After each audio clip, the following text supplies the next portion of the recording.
Okay. Yes, sir.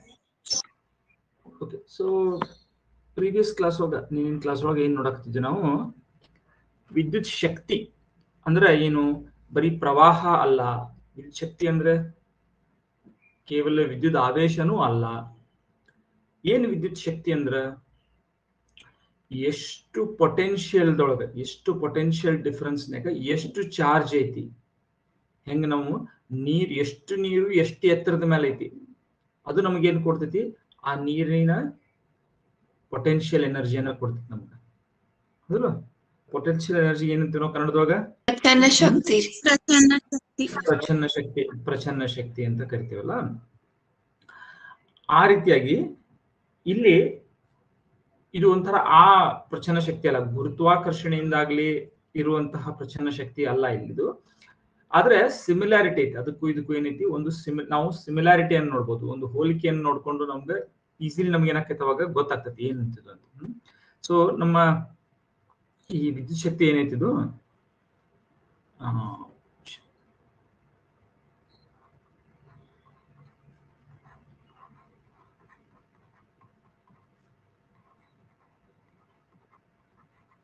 Energy ಏನಂತ ನೋಡಿದ್ವಿ ನೋಡಿ ನಿನ್ನೆ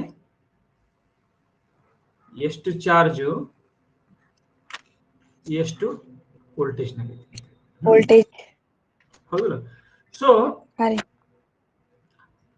ಈಗ ಏನಾಕತ್ ನೋಡಿ ಅದು ಇದನ್ನ ನಾವು ಹರ್ಸಾಕತ್ತೀವಿ ಇದನ್ನ ಹರ್ಯಾಕತ್ತೀವಿ ಯಾವ್ದೋ ಒಂದು ರೋಧದ ಮೂಲಕ ಹರ್ಯಾಕತ್ತೀವಿ ಅವಾಗ ಏನಾಕತ್ ನೋಡಿ ನಾ ಏನ್ ಬರಿಬಹುದು ಇದನ್ನ ಇದೇ ಕ್ಯೂ ಅನ್ನ ಏನ್ ಬರಿಬಹುದು ಕ್ಯೂ ಇಸ್ ಈಕ್ವಲ್ ಟು ಏನಿದು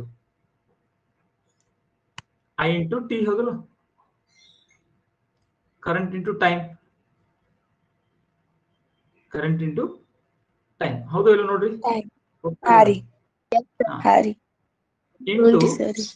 ಇಂಟು ವಿ ಸೊ ನಮ್ಗೆ ಮೊದಲನೇ ಫಾರ್ಮುಲಾ ಏನ್ ಬಂತು energy equal to Q V ಇದು ಒಂದೇ ಫಾರ್ಮುಲಾ ಆಯ್ತು ಕ್ಯೂ ಇಂಟು ವಿ ಅಥವಾ ಕ್ಯೂ ವಿ ಎರಡನೇದು ಏನ್ ಬಂತು ನೋಡ್ರಿ ನಮಗ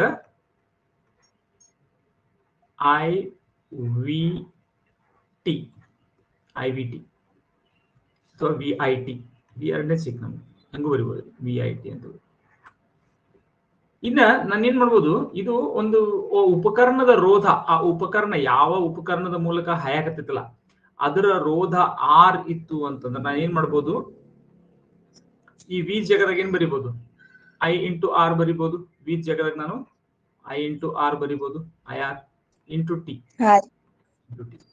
So ಏನಾಗ್ತಿದ್ದು I square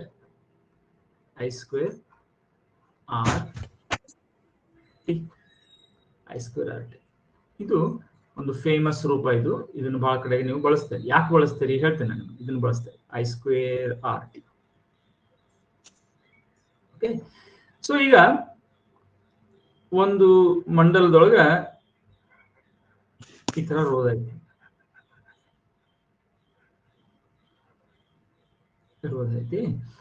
ಸೊ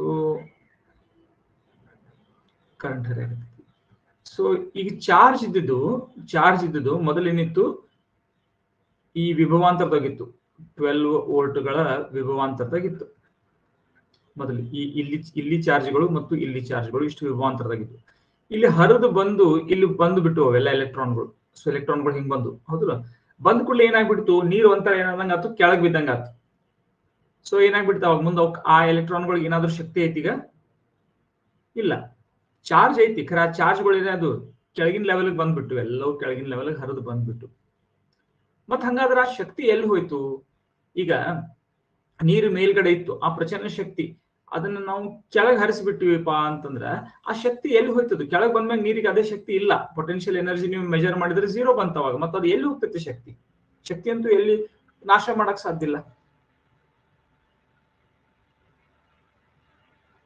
ಎಲ್ಲಿ ಹೋಗ್ತದೆ ಶಕ್ತಿ ಇಲ್ಲಿ ಚಲನ ಶಕ್ತಿ ಆಯ್ತು ಈಗ ಚಲನ ಅದು ನೋಡ್ರಿ ಯಾಕಂದ್ರೆ ಅದು ಮ್ಯಾಗಿಂದ ಪ್ರಚಂಡ ಮೇಲೆ ನೀರು ಕೆಳಗ್ ಬೀಳ್ತಾ ಹೋದಂಗೆ ಮೇಲಿನ ನೀರು ಇಲ್ಲಿ ಮೇಲಿದ್ದಾಗ ಭಾಳ ಇರ್ತದೆ ಪೊಟೆನ್ಶಿಯಲ್ ಎನರ್ಜಿ ಕೆಳಗ್ ಬೀಳಾಕತ್ತು ನೀರು ಕೆಳಗ್ ಬಿದ್ದಂಗೆ ಏನಾಯ್ತು ಅದ್ರ ವೆಲಾಸಿಟಿ ಹೆಚ್ಚಾತ್ ನೋಡ್ರಿ ವೆಲಾಸಿಟಿ ಹೆಚ್ಚಾಗ್ತಾ ಹೋಯ್ತು ಸೊ ನಿಮ್ಗೆ ಗೊತ್ತೈತಿ ಹಾಫ್ mv² ಇದು ಅದ್ರ ಕೈನೆಟಿಕ್ ಎನರ್ಜಿ ಸೊ ಇದು ಹೆಚ್ಚುತ್ತಾ ಹೋಯ್ತು ಸೊ ಆ ನೀರಿನ ಒಂದು ಡ್ರಾಪ್ ನೀವು ನೋಡಿದ್ರ ಅದರ ಪ್ರಚನ್ನ ಶಕ್ತಿ ಅಗದಿ ಹೆಚ್ಚಲ್ಲಿತ್ತು, ಇಲ್ಲಿತ್ತು ಮೇಲಿದ್ದಾಗ. ಅವಾಗ ಕೈನೆಟಿಕ್ ಎನರ್ಜಿ ಅದರದ್ದು 0 ಇತ್ತು, ಯಾಕಂದ್ರೆ ವೆಲಾಸಿಟಿ 0 ಇತ್ತು.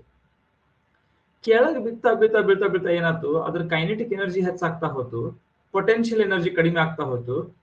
ಪೂರ್ತಿ ನೆಲಕ್ಕೆ ಇನ್ನೇನ ಹತ್ತತೈತಪ್ಪ ಅನ್ನೋಷ್ಟಕ್ಕ ಅದ್ರ ಹೈಟ್ ಆಲ್ಮೋಸ್ಟ್ 0 ಆಗೈತಿ. ಪೊಟೆನ್ಶಿಯಲ್ ಎನರ್ಜಿ ಏನಾಗ್ಬಿಟ್ಟೈತಿ, 0ಗೆ ಸಮೀಪ ಆಗ್ಬಿಟ್ಟೈತಿ. ಕೈನೆಟಿಕ್ ಎನರ್ಜಿ ಅದ್ರ ವೆಲಾಸಿಟಿ ಅಗದಿ ಹೆಚ್ಚಾಗೈತಿ. ಕೈನೆಟಿಕ್ ಎನರ್ಜಿ ಪೂರ್ತಿ ಹೆಚ್ಚೈತದ್ದು. ಚಲನೆಯೊಳಗಿರುವಂತಹ ಶಕ್ತಿ ಅದು, ಆ ಚಲನೆ ಒಳಗನ ಶಕ್ತಿ ಐತೆ, ಚಲನೆಯ ರೂಪದಲ್ಲಿ ಆ ಶಕ್ತಿ ಐತಿ. ಈಗ ಖರೆ ಅದು ನೆಲಕ್ಕೆ ಬಡಿತು. ಬಡದ ಮೇಲೆ ಏನಾಯ್ತು, ಹಂಗಾದ್ರ ಬಡದ ಮೇಲೆ ಏನಾಯ್ತು, ಈಗ ಬಡದ ಮೇಲೆ ಅದ್ರ ವೆಲಾಸಿಟಿನೂ 0 ಆಗ್ಬಿಡ್ತೈತಿ. ಬಡದ ಮೇಲೆ ವೆಲಾಸಿಟಿ 0 ಆಗ್ಬಿಡ್ತು ಅಂದ್ರೆ ಕೈನೆಟಿಕ್ ಎನರ್ಜಿನೂ 0 ಆಯ್ತು. ಪೊಟೆನ್ಶಿಯಲ್ ನೆಲಕ್ಕೆ ಬಿದ್ದು ಬಿಟ್ಟೈತೆ ಅದು, ಪೊಟೆನ್ಶಿಯಲ್ ಎನರ್ಜಿನೂ 0 ಆಯ್ತು. ಮತ್ತೆ ಆವಾಗ ಎಲ್ಲಿ ಹೋಗ್ತದೆ ಎನರ್ಜಿ?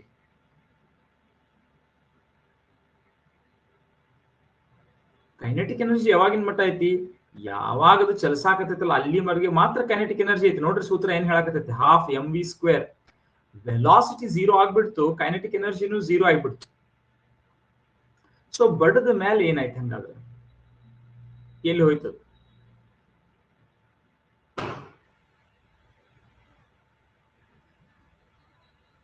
ಯಾರಾದ್ರೂ ಯೋಚನೆ ಮಾಡ್ರಿ.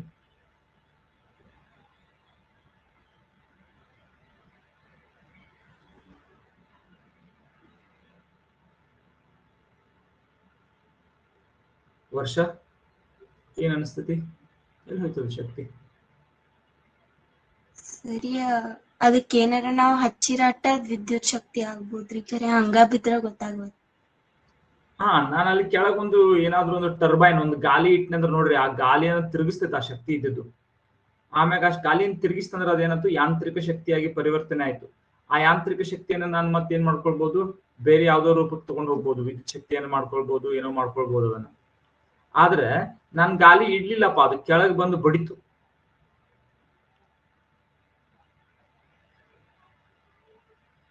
ಬಡಿತು, ಅವಾಗ ಏನಾಕೈತಿ?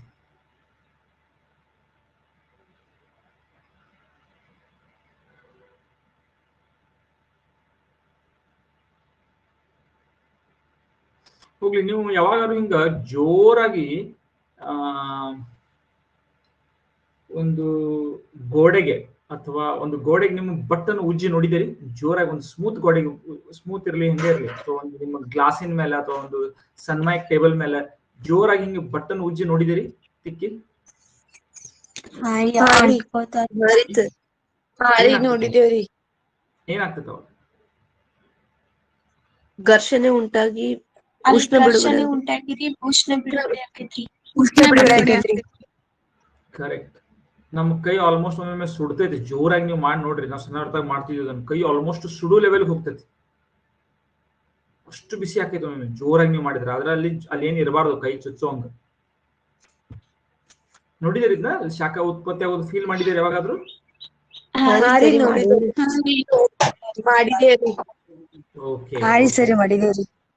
ಸೊ ಅದೇ ರೀತಿ ಯಾವುದೇ ಎರಡು ವಸ್ತುಗಳು ಈ ತರ ಜೋರಾಗಿ ಬಡದಾಗ ಏನಾಕೈತೆ, ಅಲ್ಲಿ ಘರ್ಷಣೆ ಉಂಟಾಗಿ ಸಾಕಷ್ಟು ಉಷ್ಣ ಬಿಡುಗಡೆ ಆಗ್ತದೆ. ಅಲ್ಲಿ ಉಷ್ಣ ಬಿಡುಗಡೆ ಆಗ್ತೈತಿ. ಆಮೇಲೆ ಸ್ವಲ್ಪ ಸ್ವಲ್ಪ ಡಿಸ್ಪ್ಲೇಸ್ಮೆಂಟ್ ಆಕೈತಿ. ನೋಡ್ರಿ, ನೀವು ನೀರ್ ಬ್ಯಾಲಿಂದ ಬೀಳಾಕತ್ತಿತ್ತು ಅಂದ್ರೆ ಅದ್ರಲ್ಲಿ ಎಷ್ಟು ಶಕ್ತಿ ಐತೆ ಅಂದ್ರೆ ಅದು ನಿರಂತರವಾಗಿ ತನ್ನ ಶಕ್ತಿಯನ್ನ ಅದರ ಬಡತಕ್ಕ ಕಲ್ಲಿಗೆ, ಅದ್ ಕೆಳಗೆ ಎಲ್ಲಿ ಬಡಿತಿರ್ತೈತಿ ಅಲ್ಲಿ ಟ್ರಾನ್ಸ್ಫರ್ ಮಾಡ್ತಿರ್ತೈತಿ. ಅಲ್ಲಿ ಅಣುಗಳು ಸಹಿತ ಡಿಸ್ಪ್ಲೇಸ್ ಆಗ್ತಾವ. ನೀವು ನೋಡಿದ್ರ ಕಲ್ಲಿಗೆ ಬಡದು ಬಡದು ಬಡದು ಬಡದು ಕಲ್ಲ ಕೊರೆದಿರ್ತೈತಿ, ಕೆಳಗಡೆ ಕಲ್ಲಿಗೆ ತೆಗೆ ಬಿದ್ದಿರ್ತೈತಿ. ನದಿಗಳು ಕೊರ್ಕೊಂಡು ಕಲ್ಲುಗಳನ್ನ, ದೊಡ್ಡ ದೊಡ್ಡ ಬಂಡೆಗಳನ್ನ ಕೊರ್ಕೊಂಡು ಹೋಗಿರ್ತಾವ. ಸೊ ಆ ಶಕ್ತಿ ಎಲ್ಲಿಂದ ಬಂತು? ಅಲ್ಲಿ ಘರ್ಷಣೆ ಉಂಟಾಯ್ತು. ಆ ಘರ್ಷಣಾ ಶಕ್ತಿ ಇದರಿಂದ, ಇದು ಏನ್ ಮೇಲಿಂದ ಬಿತ್ತಲ್ಲ ಈ ಚಲನ ಶಕ್ತಿ ಇದ್ದು ಮುಂದೆ ಘರ್ಷಣೆ ಆಗಿ ಅಲ್ಲಿ ಶಾಖ ಶಕ್ತಿ ಬೇರೆ ಬೇರೆ ರೂಪದಲ್ಲಿ ಹೋಯ್ತು. ಸ್ವಲ್ಪ ಶಾಖ ಶಕ್ತಿ ಆಯ್ತು. ಅದು ಏನಾಯ್ತು, ಶಾಖ ಶಕ್ತಿ ನಮ್ಗೆ ಅಲ್ಲಿ ಯಾಕೆ ಕಂಡು ಬರುದಿಲ್ಲ? ವಾತಾವರಣದಲ್ಲಿ ಅವಾಗ ಅದು ರಿಲೀಸ್ ಆಗ್ತಾ ಹೋಗ್ತಾ ಇರ್ತದೆ. ವಾತಾವರಣದಲ್ಲಿ ರಿಲೀಸ್ ಆಗ್ತಾ ಹೋಗ್ತಾ ಇರ್ತದೆ. ಇನ್ನು ಸ್ವಲ್ಪ ಏನಾಯ್ತು, ಅಲ್ಲಿ ಸುತ್ತಮುತ್ತಲಿನ ಅಣುಗಳಿಗೆ ವರ್ಗಾವಣೆ ಆಯ್ತು. ಆ ಅಣುಗಳು ಏನಾಗ್ಬಿಟ್ಟು ಅದರಿಂದಾಗಿ ಡಿಸ್ಪ್ಲೇಸ್ ಆದವು, ಬೇರೆ ಕಡೆ ಹೋದ್ವು. ಮತ್ತೆ ಆ ಅಣುಗಳು ಬೇರೆ ಅಣುಗಳಿಗೆ ಡಿಕ್ಕಿ ಹೊಡೆದು ಅಲ್ಲಿ ಒಂದ್ ಸ್ವಲ್ಪ ಮತ್ತೆ ಹೀಟ್ ಜನರೇಟ್ ಆಯ್ತು. ಅದು ಸಹಿತ ಏನಾಯ್ತು, ಹೀಟ್ ಜನರೇಟ್ ಆಗಿ ಎಸ್ಕೇಪ್ ಆಗ್ಬಿಡ್ತು. ಸೊ ವೇಸ್ಟ್ ಆಗ್ಬಿಡ್ತು ಅಷ್ಟೇ ಅದು. ಈಗ ನಾವು ನೀರಿಂದ ನಾವು ಅದನ್ನೇನು ಬಳಸ್ಕೊಲಿಲ್ಲ ಅಂದ್ರೆ ಅದೇನಾಗ್ಬಿಡ್ತು, ಘರ್ಷಣೆಯಿಂದಾಗಿ ಅಲ್ಲಿ ಒಂಥರ ಶಾಖ ಶಕ್ತಿಯಾಗಿ ಅದು ವೇಸ್ಟ್ ಆಗ್ಬಿಡ್ತು ಅಷ್ಟೇ. ಅದು ಏನು ಬಹಳ ಸಣ್ಣ ಪ್ರಮಾಣದಲ್ಲಿ ಅದು ಸಣ್ಣದಾಗಿ ನಿರಂತರವಾಗಿ ವೇಸ್ಟ್ ಆಗಿ ಹೋಗುತ್ತೆ ಅಷ್ಟೇ. ಸೊ ಇಲ್ಲಿ ಏನಾಗ್ತದೆ ನೋಡ್ರಿ, ಎಲೆಕ್ಟ್ರಿಸಿಟಿಯಲ್ಲಿ ನಾವು ಶಾಖ ಶಕ್ತಿಯನ್ನೇ ಬಳಸ್ಕೊತೇವೆ ಹೆಚ್ಚಾನೆಚ್ಚು. ಈಗ ಉದಾಹರಣೆ ಬಲ್ಬ್ ಹೆಂಗ್ ವರ್ಕ್ ಆಕೈತಿ, ಬಲ್ಬ್ ಏನಾಕೈತಿ ಇಲ್ಲಿ ನೋಡ್ರಿ, ಇಲ್ಲಿ ಏನಾಗತ್ತೆ ಇಲ್ಲ ಹೇಳಿದ್ನಲ್ಲ, ಇಲ್ಲಿ ಪೊಟೆನ್ಶಿಯಲ್ ಎನರ್ಜಿ ಇಲ್ಲಿ ಮೊದಲು ಏನಿತ್ತು 12 ವೋಲ್ಟ್ಸ್ ಪೊಟೆನ್ಶಿಯಲ್ ಒಳಗೆ ಇದ್ವು ಅವು ವಿದ್ಯುತ್ ಆವೇಶಗಳು. ಹರಿದು ಬಿಟ್ಟು ಈ ಕಡೆ ಅಗ್ರಕ್ಕೆ ಬಂದುವಪ್ಪ, ಹರಿದು ಬಿಟ್ಟು ಅದರ ಅಪೋಸಿಟ್ ಸೈಡ್ ಬಂದು ಬ್ಯಾಟ್ರಿ ಅಂದ್ರ ಅದೇನಾಗ್ಬಿಡ್ತು, ಅಷ್ಟೆಲ್ಲಾ ನೀರ್ ಕೆಳಗೆ ಹರಿದಂಗ ಆಯ್ತದು. ಆಮೇಲೆ ಅದ್ರದ್ದು ವೋಲ್ಟೇಜ್ ಇಲ್ಲಿ ಏನಾಗ್ಬಿಡ್ತು, 0 ಆಗ್ಬಿಡ್ತು ಪೊಟೆನ್ಶಿಯಲ್ ಡಿಫರೆನ್ಸ್.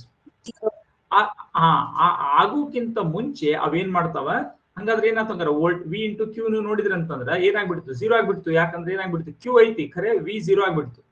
ಬಟ್ ಅದು ಆಗದ್ರ ಎನರ್ಜಿ ಎಲ್ಲಿ ಹೋಗುದಿಲ್ಲ, ಅದೇನಾಗ್ಬಿಡ್ತೈತಿ ಹೀಟ್ ಎನರ್ಜಿ ಆಗಿ ಟ್ರಾನ್ಸ್ಫಾರ್ಮ್ ಆಗ್ತೈತಿ. ಎಲ್ಲಿ, ಈ ರೋಧದಾಗ ಎಲ್ಲಿ ರೋಧ ಐತಲ್ಲ, ಎಲ್ಲಿ ರೋಧ ಐತಿ, ಸೊ ಎಲ್ಲಿ ರೋಧ ಹೊಡೆತೈತೆ ಕರೆಂಟ್ಗೆ, ಅಲ್ಲಿ ಈಗ ಹೆಂಗ ಘರ್ಷಣೆ ಉಂಟಾಗ್ತೈತಲ್ಲ ರೋಡ್ ಮೇಲೆ, ಅದೇ ರೀತಿಯಾಗಿ ಏನೇ ಚಲನೆ ಉಂಟಾಗ್ಬೇಕಾದ್ರೆ ನೀವು ನೆಲದ ಮೇಲೆ ಏನಾದ್ರು ತೂಗಿಸಿದ್ರೆ ಹೆಂಗ ಅದು ಘರ್ಷಣೆ ಉಂಟಾಗ್ತೈತಲ್ಲ, ಸೇಮ್ ಇಲ್ಲೂ ಸಹಿತ ಈ ರೋಧದ ಮೇಲೆ ಏನಾಕೈತಿ, ಇಲ್ಲಿ ಹೀಟ್ ಜನರೇಟ್ ಆಕೈತಿ. ಇದನ್ನೇ ಬಳಸ್ಕೊಂಡು ಉಪಕರಣಗಳು ವರ್ಕ್ ಮಾಡ್ತಾವ. ಫಾರ್ ಎಕ್ಸಾಂಪಲ್ ಸಿಂಪಲ್ ಬಲ್ಬ್ ತಗೊಳ್ರಿ ನೀವು, ಅಲ್ಲೇನ್ ಇರ್ತೈತಿ, ಟಂಗ್ಸ್ಟನ್ ಫಿಲಮೆಂಟ್ ಇರ್ತೈತಿ, ಒಂದು ತಂತಿ ಇರ್ತೈತಿ. ಆ ತಂತಿ ಏನಾಗ್ತೈತಿ, ಈ ಎಲೆಕ್ಟ್ರಿಸಿಟಿ ಹರಿದ ಕೂಡಲೇ ಕಾಯ್ತೈತಿ. ಯಾಕೆ ನೋಡ್ರಿ, ಅಲ್ಲಿ ಏನಾಗತೈತಿ, ಎಲೆಕ್ಟ್ರಿಕ್ ಎನರ್ಜಿ ಇದ್ದು ಹೀಟ್ ಎನರ್ಜಿ ಆಗಿ ಕನ್ವರ್ಟ್ ಆಗತೈತಿ. ಕಾದದು ಕೆಂಪಗಾಗಿ ಆಮೇಲೆ ಮುಂದೆ ಬಿಳಿ ಬಣ್ಣದಷ್ಟು ಕಾಯ್ತೈತಿ, ಬಹಳ ಕಾಯ್ತೈತಿ. ಕಾಯ್ದಾಗದು ಏನಾಗ್ತೈತಿ, ರೇಡಿಯೇಟ್ ಮಾಡ್ತೈತಿ. ಅದೇ ಹೀಟ್ ಅನ್ನು ಏನ್ ಮಾಡ್ತೈತಿ, ಆಮೇಲೆ ಮುಂದೆ ರೇಡಿಯೇಟ್ ಮಾಡ್ತೈತಿ. ಸೊ ಅದೇ ಮತ್ತೆ ಎನರ್ಜಿ ಇದ್ದು ಹೀಟ್ ಎನರ್ಜಿ ಇದ್ದು ರೇಡಿಯೇಷನ್ ರೂಪದಲ್ಲಿ ಹೊರಗಡೆ ಬರ್ತೈತಿ, ಲೈಟ್ ಆಗಿ ನಮ್ಗೆ ಕಾಣಿಸ್ತೈತಿ, ಬೆಳಕಾಗಿ ಕಾಣಿಸ್ತೈತಿ. ಸೊ ಎಲ್ಲಿ ಹೋಗ್ಲಿಲ್ಲ ಎನರ್ಜಿ, ಆ ಎನರ್ಜಿ ಮತ್ತೆಲ್ಲ ರೂಮಲ್ಲಿ ಬಂತು, ಮತ್ತೆ ಅವೆಲ್ಲ ಫೋಟಾನ್ಗಳು ಎಲ್ಲೋ ಬಿತ್ತು, ಮತ್ತೆ ಅಲ್ಲಿ ಟ್ರಾನ್ಸ್ಫರ್ ಆಯ್ತು, ಹಂಗೆ ನಡೀತಾ ಇರ್ತೈತೆ ಅದು ನಿರಂತರವಾಗಿ. ಸೊ ಅದನ್ನೇ ನಾವು ಮತ್ತೆ ಎಲ್ಲಿ ಬಳಸಬಹುದು, ಇದೇ ಎನರ್ಜಿಯನ್ನ ರೋಧವನ್ನು ಒಡ್ಡಿ ನಾವೇನ್ ಮಾಡ್ಬೋದು, ಒಂದು ಮೋಟಾರ್ ಮಾಡಿ ಅದು ಯಾಂತ್ರಿಕ ಶಕ್ತಿಯಾಗಿ ಏನನ್ನೋ ತಿರುಗಿಸ್ಲಿಕ್ಕೆ ನಾನು ಬಳಸ್ಬೋದು. ಅಥವಾ ಮತ್ತೆ ಇದನ್ನ ರೋಧವನ್ನು ಒಡ್ಡಿ ನಾವು ಹೀಟರ್ ಮಾಡ್ಕೊಂಡು ನೀರಿನ ಹೀಟರ್ ಆಗಿ ಬಳಸಬಹುದು. ಮುಖ್ಯವಾಗಿ ನಾವು ಉಪಯೋಗಿಸೋದು ಇದೆ. ಐದರ್ ಅದನ್ನ ನಾವು ಹೀಟ್ ಎನರ್ಜಿ ಆಗಿ ಕನ್ವರ್ಟ್ ಮಾಡ್ಕೊಂಡು ಏನಾದ್ರೂ ಬಿಸಿ ಮಾಡ್ಲಿಕ್ಕೆ ಕಾಯಿಸ್ಲಿಕ್ಕೆ ಉಪಯೋಗಿಸ್ತೀವಿ. ಇಲ್ಲ ಅದನ್ನ ಏನ್ ಮಾಡ್ತೀವಿ ನಾವು ಯಾಂತ್ರಿಕ ಶಕ್ತಿಯನ್ನಾಗಿ ಬಳಸ್ಕೊಂಡು ಫ್ಯಾನ್ ಆಗ್ಲಿ, ಮಿಕ್ಸಿ ಆಗ್ಲಿ, ಮೋಟರ್ ಆಗ್ಲಿ, ಮತ್ತೇನೋ ಆಗ್ಲಿ ತಿರುಗಿಸ್ಲಿಕ್ಕೆ ಗಾಡಿ ಉಪಯೋಗಿಸ್ತೀವಿ. ಸೊ ಇವ್ ಎರಡು ರೂಪದಲ್ಲಿ ನಾನು ಬಳಸ್ತೇನೆ. ಸೊ ಇದಕ್ಕೆ ನಾವೇನ್ ಸೂತ್ರ ಕೊಡ್ತೀವಿ, ಇದಕ್ಕೆ ಈ ಹೀಟ್ ಎನರ್ಜಿ ಇರೋದ್ರಿಂದ ಟ್ರೆಡಿಷನಲಿ ಈ ಎನರ್ಜಿಗೆ ಅವರು ಎಚ್ ಅನ್ನೋ ಸಿಂಬಲ್ ಬಳಸಿದಾರೆ ಅಷ್ಟೇ. ಇದು ಎದಕ್ಕಪ್ಪ ಅಂದ್ರೆ ಹೀಟ್ ಅನ್ನೋ ಸಲುವಾಗಿ. ಸೊ ಹೀಟ್ ಎಷ್ಟು ಜನರೇಟ್ ಆಕೈತಿ, ಶಾಖ ಶಕ್ತಿ I² R × T. ಇದು ನಿಮಗೆ ಬುಕ್ನ್ಯಾಗ ಬರುವಂತಹ ಫಾರ್ಮುಲಾ. ಬೈಪಾಟ್ ಮಾಡುವ ಅವಶ್ಯಕತೆನೇ ಇಲ್ಲ. ಎರಡು ಸ್ಟೆಪ್, Q × V. ಎನರ್ಜಿ ಅಂದ್ರೆ ಏನಿರ್ತದೆ, ಅವತ್ತು ಚಾರ್ಜ್ ಅಟ್ ಹೈ ವೋಲ್ಟೇಜ್ ನಲ್ಲಿ ಚಾರ್ಜ್ ಇತ್ತು ಅಂದ್ರೆ, ಹೈ ಎತ್ತರದಲ್ಲಿ ನೀರಿದ್ರೆ ಎಷ್ಟಿರ್ತೈತೋ ನೀರು, ಎಷ್ಟು ಎತ್ತರದ ಮ್ಯಾಗ ಇರ್ತೈತಿ, ಅದೇ energy. Q × V. Q is what? Current into time, ಪ್ರವಾಹ ಇಂಟು ಸಮಯ, ಗುಣಾಕಾರ V. ಸೊ V ಏನು, into IR. So I² RT. H is equal to I² RT. ಇದು ಒಂದು ನಿಮಗೆ ಮುಖ್ಯವಾದ ರೂಪದಲ್ಲಿ ಬರ್ತೈತಿ. ಆದ್ರೆ ಮಕ್ಕಳು ಇದನ್ನೆಲ್ಲ ಮಾಡಿರ್ತಾರ. ಆದ್ರೆ ನೀವು ಬೇರೆ ಯಾವ್ದಾದ್ರು ಪರೀಕ್ಷೆಗೆ ಹೋದ್ರಿ, ದೊಡ್ಡ ಪರೀಕ್ಷೆಗಳಿಗೆ ಹೋದ್ರಿ ಅಂದ್ರೆ JEE ಅಂತ ಹೇಳೋದು, ಅವ್ರೇನ್ ಮಾಡ್ತಾರ, ಇಂಥದನ್ನ ಕೇಳಂಗಿಲ್ಲ. ಅವ್ರೇನ್ ಮಾಡ್ಬಿಡ್ತಾರ, ಡೈರೆಕ್ಟ್ ಆಗಿ ಚಾರ್ಜ್ ರೂಪದಲ್ಲಿ ಏನೇನೋ ಕೇಳ್ಬಿಡ್ತಾರ, ಮತ್ತೇನೇನೋ ಕೇಳ್ಬಿಡ್ತಾರ. ಅವಾಗ ನಿಮ್ಗೆ ಇದು ಗೊತ್ತಿರ್ಲಿಲ್ಲಪ್ಪ ಅಂತಂದ್ರೆ ಅದನ್ನ ಅನಲೈಸ್ ಮಾಡಕ್ ಬರೋದಿಲ್ಲ, ಈ ಸೂತ್ರ ಹಚ್ಚಾಕ ಬರಂಗಿಲ್ಲ ಅಲ್ಲಿ ಡೈರೆಕ್ಟ್ ಆಗಿ. ಹಂಗಿರ್ತದೆ. ಅರ್ಥ ಆಯ್ತು ಇದು ಹೆಂಗ್ ಬಂತು, H = I² RT? ಯಾವ್ದಾದ್ರು ಸ್ಟೆಪ್ ತಿಳಿಲಿಲ್ಲ ಅಂದ್ರೆ ಕೈ ಎತ್ರಿ. ಇದ್ರಲ್ಲಿ ಯಾವ್ದೇ ಸ್ಟೆಪ್ ತಿಳಿಲಿಲ್ಲ ಅಂದ್ರೆ ಕೈ ಎತ್ತಬೇಕು. ಯಾರಿಗೆ ಸ್ಟೆಪ್ ತಿಳಿಲಿಲ್ಲ ಅಂದ್ರೆ ಸರ್ ಈ ಸ್ಟೆಪ್ ತಿಳಿಲಿಲ್ರಿ ಅಂತ ನನ್ಗೆ ಕೇಳ್ಬೇಕು. ಇಲ್ಲೇನ್ ಮಾಡಿದಿರ ನಾವು, Q × V, ಆಮೇಲೆ ಮುಂದ Q ಜಾಗದೊಳಗೆ I × T, V ಹೆಂಗಿತ್ತು ಹಂಗ ಇಟ್ವಿ. ಆಮೇಲೆ V ಜಾಗದೊಳಗೆ IR ಹಾಕಿದೀವಿ ಓಮ್ಸ್ ಲಾ ದಿಂದ. ಆಮೇಲೆ I × IR × T which is I² RT ಬಂತು. ಇದರಲ್ಲಿ ಯಾವುದೇ ಪಾಯಿಂಟ್ ತಿಳಿಲಿಲ್ಲ ನಿಮ್ಗೆ ಕೇಳ್ಬೇಕು. Q = IT ಯಾಕೆ ಹಾಕಿದ್ನಿ ಗೊತ್ತಾಯ್ತು, I = Q/T ಐತಿ ಗೊತ್ತಾಯ್ತಾ ನಮಗ. I = Q/T ಐತಿ. T ಅನ್ನು ಈ ಕಡೆ ತಗೊಂಡ್ಬಂದ್ರೆ I × T. ಬರ್ಕೊಡ್ರಿ ಇದನ್ನ. ಯಾರಿಗಾದ್ರೂ ಏನು ತಿಳಿಲಿಲ್ಲ ಅಂದ್ರೆ ಕೈ ಎತ್ತಬೇಕು.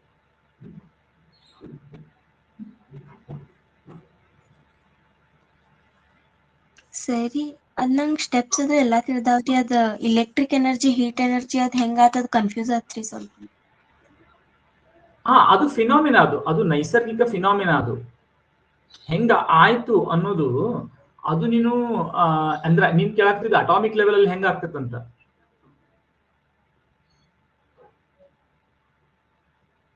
ಈಗ ಸದ್ಯಕ್ಕೆ ಅದನ್ನ ನೀನೊಂದು ನೈಸರ್ಗಿಕ ಒಂದು ಪ್ರಕ್ರಿಯೆ ಅಂತ ತಿಳ್ಕೊಳ್ಳಷ್ಟೆ.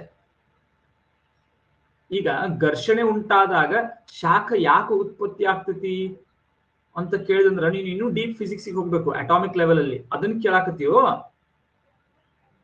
ಇಲ್ರಿ, ಈಗ ರೋದ ಒಳಗೆ ಈಗ ಹೆಂಗ್ ಹೀಟ್ ಅಂತ ಬಂತ್ರಿ. ಈಗ ರೋಧ ನಿನ್ ಸಿಂಪಲ್ ಆಗಿ ಹೈ ಲೆವೆಲ್ ತಿಳ್ಕೊಳ್ಬೇಕಂದ್ರೆ ಈಸಿ ಐತಿದು. ಈಗ ನೀನ್ ಬಲ್ಬ್ ನೋಡಿದ್ಯಲ್ಲ, ಬಲ್ಬ್ ದಲ್ಲಿ ಏನಿರ್ತೈತಿ, ತಂತಿ ಇರ್ತೈತಿ, ಅದು ರೋಧ ಹೊಡ್ತೈತಿ, ನಿನ್ಗೆ ಗೊತ್ತೈತಲ್ಲ. ಅಲ್ಲಿ ಏನಾಕೈತಿ, ಕರೆಂಟ್ ಹಾದ ಕೂಡಲೇ ಆಟೋಮೆಟಿಕಲಿ ಕಾಯ್ತೈತದು.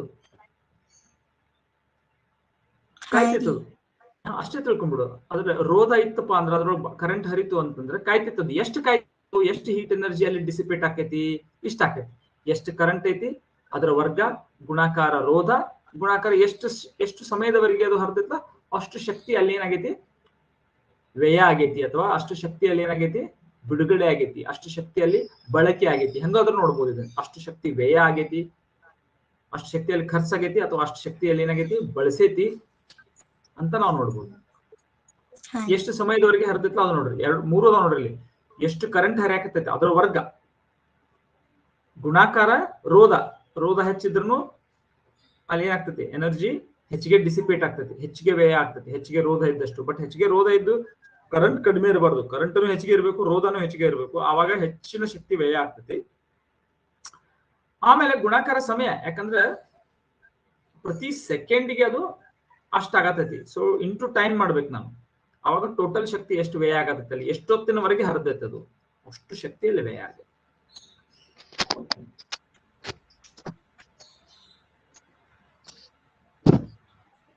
ಅಲ್ಲಿ ಅಟಾಮಿಕ್ ಲೆವೆಲ್ ಅಲ್ಲಿ ಕೇಳಿ. ಅಲ್ಲಿ ಎರಡನೇ ಸ್ಟೆಪ್ ಒಳಗ್ರಿ I² ಹೆಂಗ್ ಬಂತ್ರಿ, ಆರ್ ಐತಲ್ಲ ರೀ, ಅದ್ ಹೆಂಗ್ ಬಂತ್ರಿ? ಓಕೆ, ಕ್ಯೂ ಇದ್ದದನ್ನ ನಾನು ಹೆಂಗ್ ಬರ್ಕೊಂಡಿ, I × T ಬರ್ಕೊಂಡಿ. ಗೊತ್ತಾತು? ಇದು ಗೊತ್ತಾತು? ಕ್ಯೂ ಇದ್ದದನ್ನ I × T ಅಂತ ಬರ್ತೀನಿ. ಎಲ್ಲರಿಗೂ ಗೊತ್ತಾತಿದು?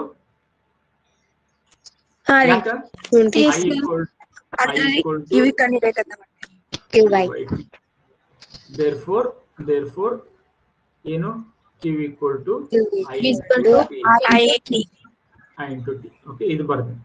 ಆಮೇಲೆ ವಿ ಹೆಂಗಿತ್ಲ, ಇದು ಹಿಂಗ ಐತಿ. ಕರೆಕ್ಟ್. ಈಗ ವಿ ಏನು, ಈಗ ನೋಡ್ರಿ ಇಲ್ಲಿ ವಿ ಐತಿ, ಇದು ವಿ ಐತಿ. ಇಲ್ಲಿ ಯಾವ ಒಂದು ಇದು ರೋಧ ರೋಧ ಮೂಲಕ ಹಾಕ್ತಿತ್ತಂದ್ರೆ ಓಮ್ಸ್ ಲಾ ಪ್ರಕಾರ ಏನು, ವಿ = I × R. ಸೊ ಇಲ್ಲಿ ಬರುತ್ತೆ, ಕರೆಕ್ಟ್. ಸೊ ಇದು I × T ಐತ್ಲ, ಅದು ಮೊದಲಿನ ಹಂಗ ಇಟ್ಕೊಂಡಿ. ಇದು I ಐತಿ, ಇದು T, ಇದೆರಡು ಹಂಗ ಇಟ್ಕೊಂಡೆ ನಾನು. ಸೊ ಏನಾಗ್ತಿದ್ದು, I × T ಇತ್ತು, ಇಂಟು ವಿದ್ ಜಾಗದಾಗ ನಾ ಏನ್ ಬರ್ತೀನಿ ಮತ್ತೀಗ I × R. So I × I ಎಷ್ಟಾತು, I². ಆಮೇಲೆ R ಆಯ್ತು, ಗೊತ್ತಾಯ್ತ್ರಿ.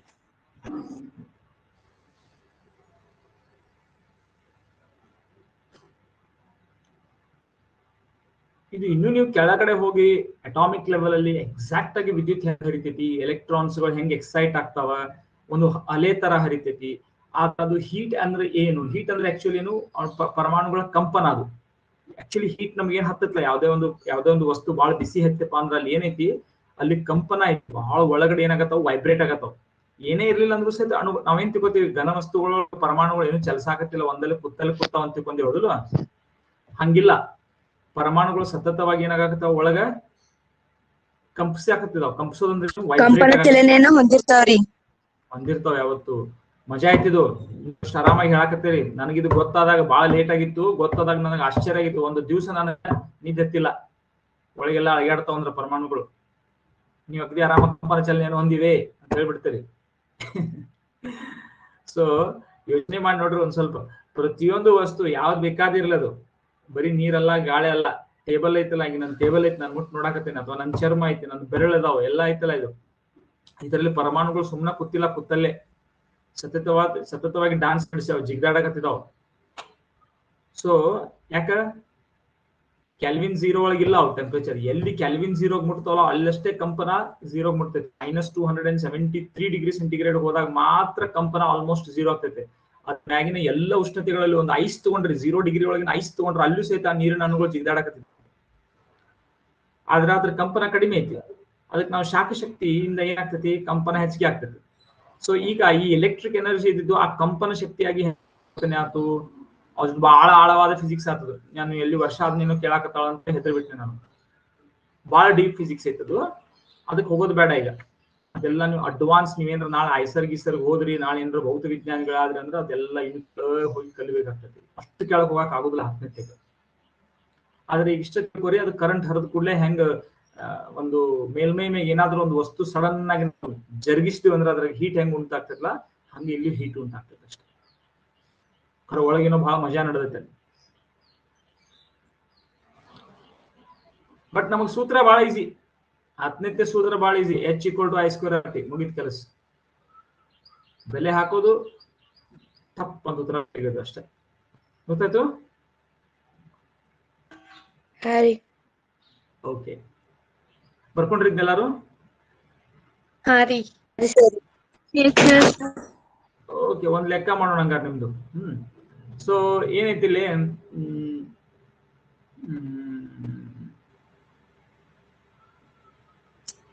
ಓಕೆ, ಒಂದು ಸರ್ಕಿಟ್ ಕೊಡ್ತೇನೆ ನಾನು ನಿಮ್ಗ. ಓಕೆ, ಸೊ ಇಲ್ಲಿ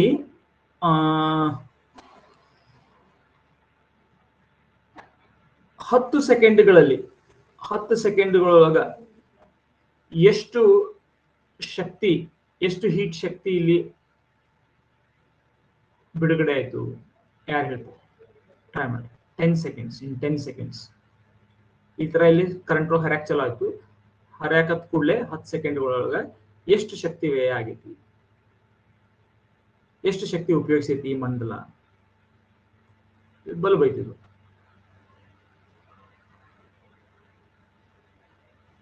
ಈ ಬಲ್ಬ್ ಅನ್ನ ಉರಿಸೇವೆ 10 ಸೆಕೆಂಡ್ ವರೆಗೆ. ಎಷ್ಟು ಶಕ್ತಿಯನ್ನು ಬಳಸ್ತದೆ? 300 ಓಮದ ಒಂದು 10 ಸೆಕೆಂಡ್ ಎಷ್ಟು ಬಳಸ್ತದೆ? ಇಷ್ಟು ಜೂಲ್ಸ್.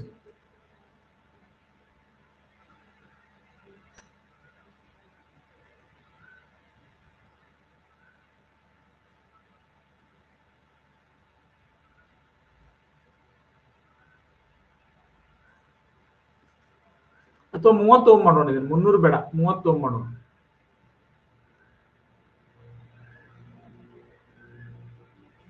Ten seconds. ಅಲ್ಲೆಲ್ಲ ಫಾರ್ಮುಲಾ ಬರ್ಕೊಂಡಿರಲ್ಲ ನೋಡ್ರಿ, ಅದ್ರ ಯಾವ್ದು ಈಸಿ ಆಕೈತಿ ನಿಮ್ಗೆ ಡೈರೆಕ್ಟ್ ಆಗಿ ಯೂಸ್ ಮಾಡೋಣ.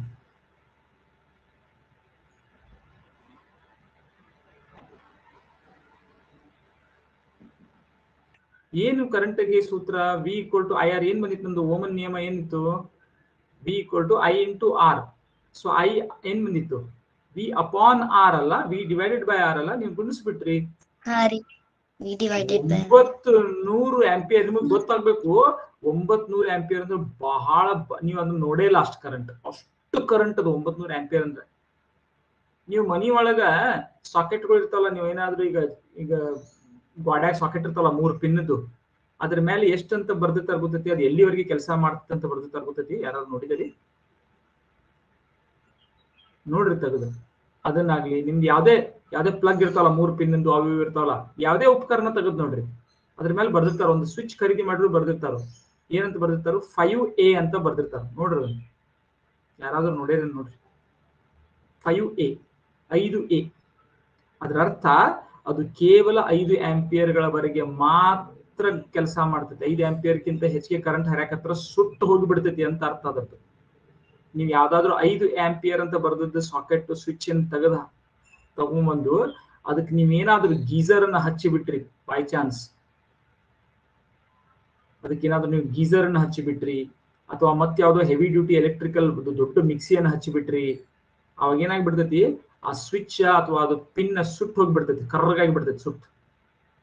ಅದು ಅದಕ್ಕಿಂತ ಹೆಚ್ಚಿಗೆ ಕರೆಂಟ್ ಜಗಿತಂದ್ರ ಅದಕ್ಕೆ 15 ಆಂಪಿಯರ್ಗಳದ್ದು ದೊಡ್ಡ ಇರ್ತಾವ ಹೋಗ್ತೈತಿ 3 ಪಿನ್ನದು ಕೆಲವೊಂದು ದೊಡ್ಡ ಇರ್ತಾವ ನೋಡ್ರಿ ಗೀಸರ್ ಹಚ್ತಾರಲ್ಲ ಗೀಸರ್ ಹಚ್ಚಿದ ಸಾಕೆಟ್ ನೋಡ್ರಿ ಅದ್ರ ಮೇಲೆ ಬರ್ದಿರ್ತಾರು 15 ಆಂಪಿಯರ್ಗಳಂತ ಬರ್ದಿರ್ತಾರ ಅದಕ್ಕೆ ಹಾಕುವಂತ ಪಿನ್ ಹೆಂಗಿರ್ತಾವ ನೋಡ್ರಿ ದಪ್ಪ ಇರ್ತಾವ 3 ಪಿನ್ಗಳು ತೆಗೆದು ನೋಡ್ರಿ ಒಂದ್ ಸ್ವಲ್ಪ ಅದು 15 ಆಂಪಿಯರ್ಗಳ ಕರೆಂಟ್ ಅನ್ನು ಹರಿಸುವಂತಹದ್ದು ಶಕ್ತಿಯನ್ನು 15 ಆಂಪಿಯರ್ಗಳ ವರೆಗೆ 15 ಆಂಪಿಯರ್ ಅಷ್ಟಲ್ಲಿ ಯಾವತ್ತೂ ಅಲ್ಲ 15 ಆಂಪಿಯರ್ ಮ್ಯಾಕ್ಸಿಮಮ್ 15 ಆಂಪಿಯರ್ ರೇಟಿಂಗ್ ಇದೆ 15 ಆಂಪಿಯರ್ಗಳ ರೇಟಿಂಗ್ ಸೊ ಕರೆಂಟ್ ಯೂಶುವಲ್ ಸರ್ಕಿಟ್ನಾಗ 1 ಆಂಪಿಯರ್ಗಿಂತನೂ ಕಡಿಮೆ ಇರ್ತೈತಿ ಕರೆಂಟ್ ಓಕೆ ಸೊ ಅಷ್ಟು ಇರುವುದಿಲ್ಲ ಕರೆಂಟ್ ಯಾವತ್ತು ಸೊ ಅವಾಗ ನಿಮ್ಗೆ ಆನ್ಸರ್ ನೀವು ನೋಡಿದ್ಕೂ ಅಂದಾಜ್ ಬರ್ಬೇಕು ಏನ್ ಬಂತಪ್ಪ 9,000 ಆಂಪಿಯರ್ ಬಂತಂದ್ರೂ ಸಹಿತ ನೀವು ಹೂ ಅನ್ಬಾರ್ದು ಅಷ್ಟೆಲ್ಲ ಬಲ್ಬ್ನ್ಯಾಗ ಹರ್ಸಂಗಿಲ್ಲ ಬಲ್ಬ್ನ್ಯಾಗ ಹರ್ಸೋದು 1 ಆಂಪಿಯರ್ಗಿಂತ ಬಹಳ ಕಡಿಮೆ ಇರ್ತೈತಿ ಪಾಯಿಂಟ್ ಒಳಗಿರ್ತೈತಿ ಓಕೆ ಸೊ ಇಲ್ಲೇನಾಯ್ತು ನೋಡ್ರಿ ನಿಮ್ಗ ಈಸಿಲಿ ಸೂತ್ರನ ಹಚ್ಚಬಹುದಾಗಿತ್ತು ನಾವು ಏನ್ ಹಚ್ಚಬಹುದಾಗಿತ್ತು H equal to ಏನ್ ಹಚ್ಚಬಹುದಾಗಿತ್ತು ನಾನಿಲ್ಲಿ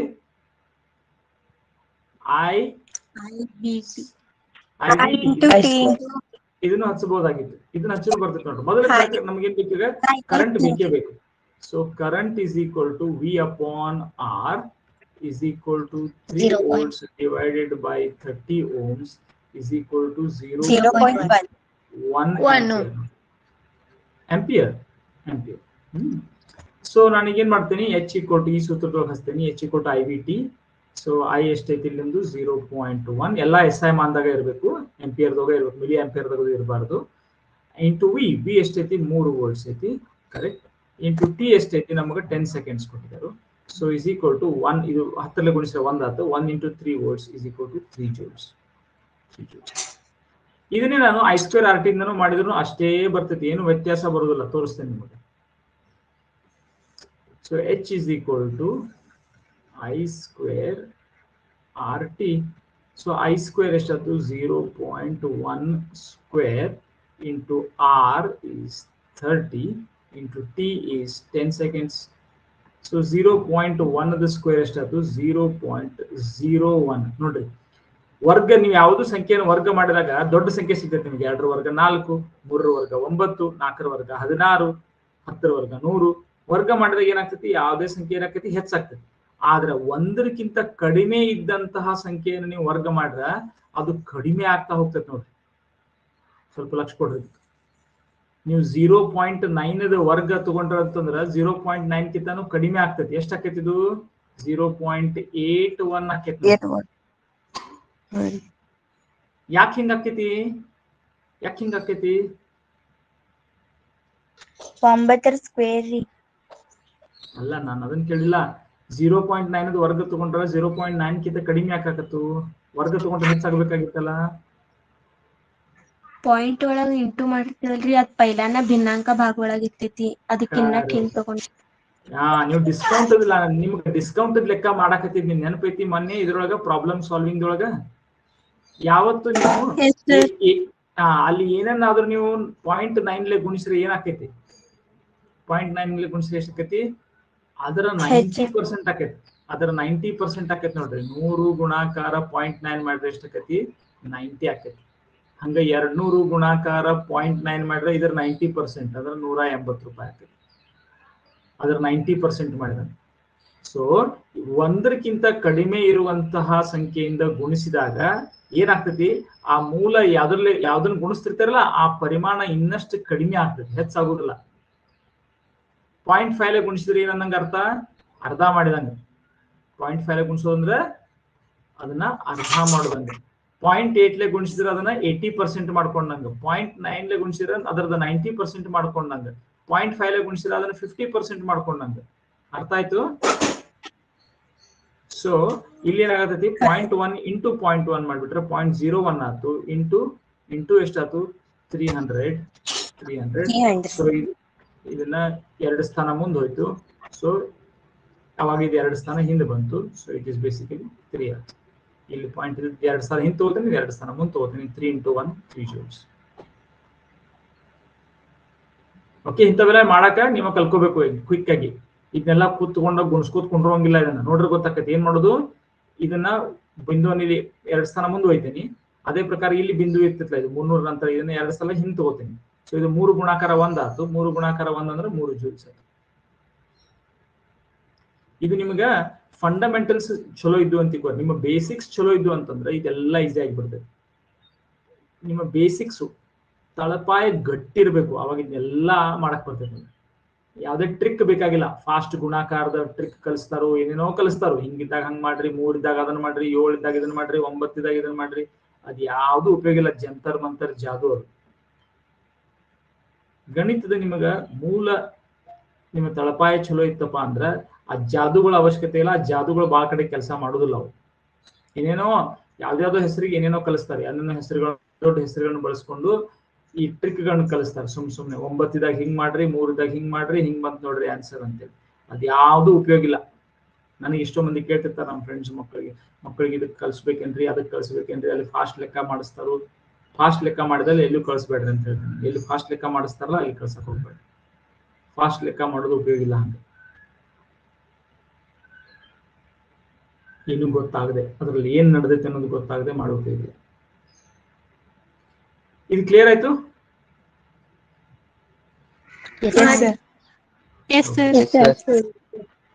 ಇನ್ನೊಂದು ಮಾಡ್ರಿ.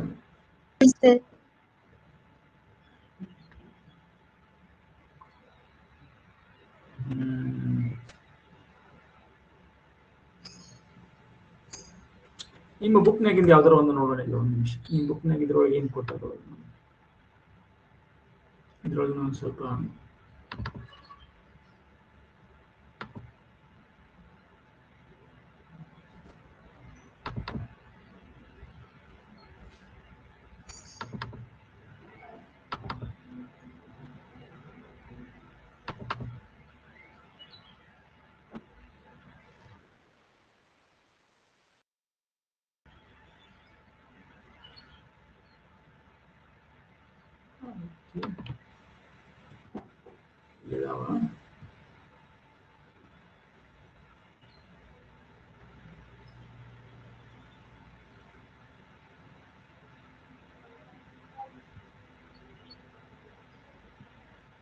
ಬಹಳಷ್ಟು ಪ್ರಾಬ್ಲಮ್ಸ್ ಇದಾವ ನೋಡ್ರಿ.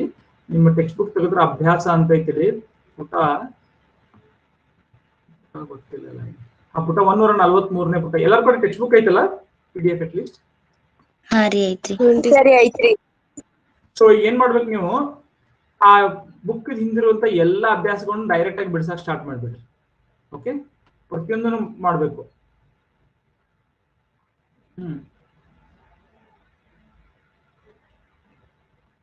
ಇಲ್ಲಿ ಡೈರೆಕ್ಟ್ ಆಗಿ ಸಾಮರ್ಥ್ಯ ಬೇಕು.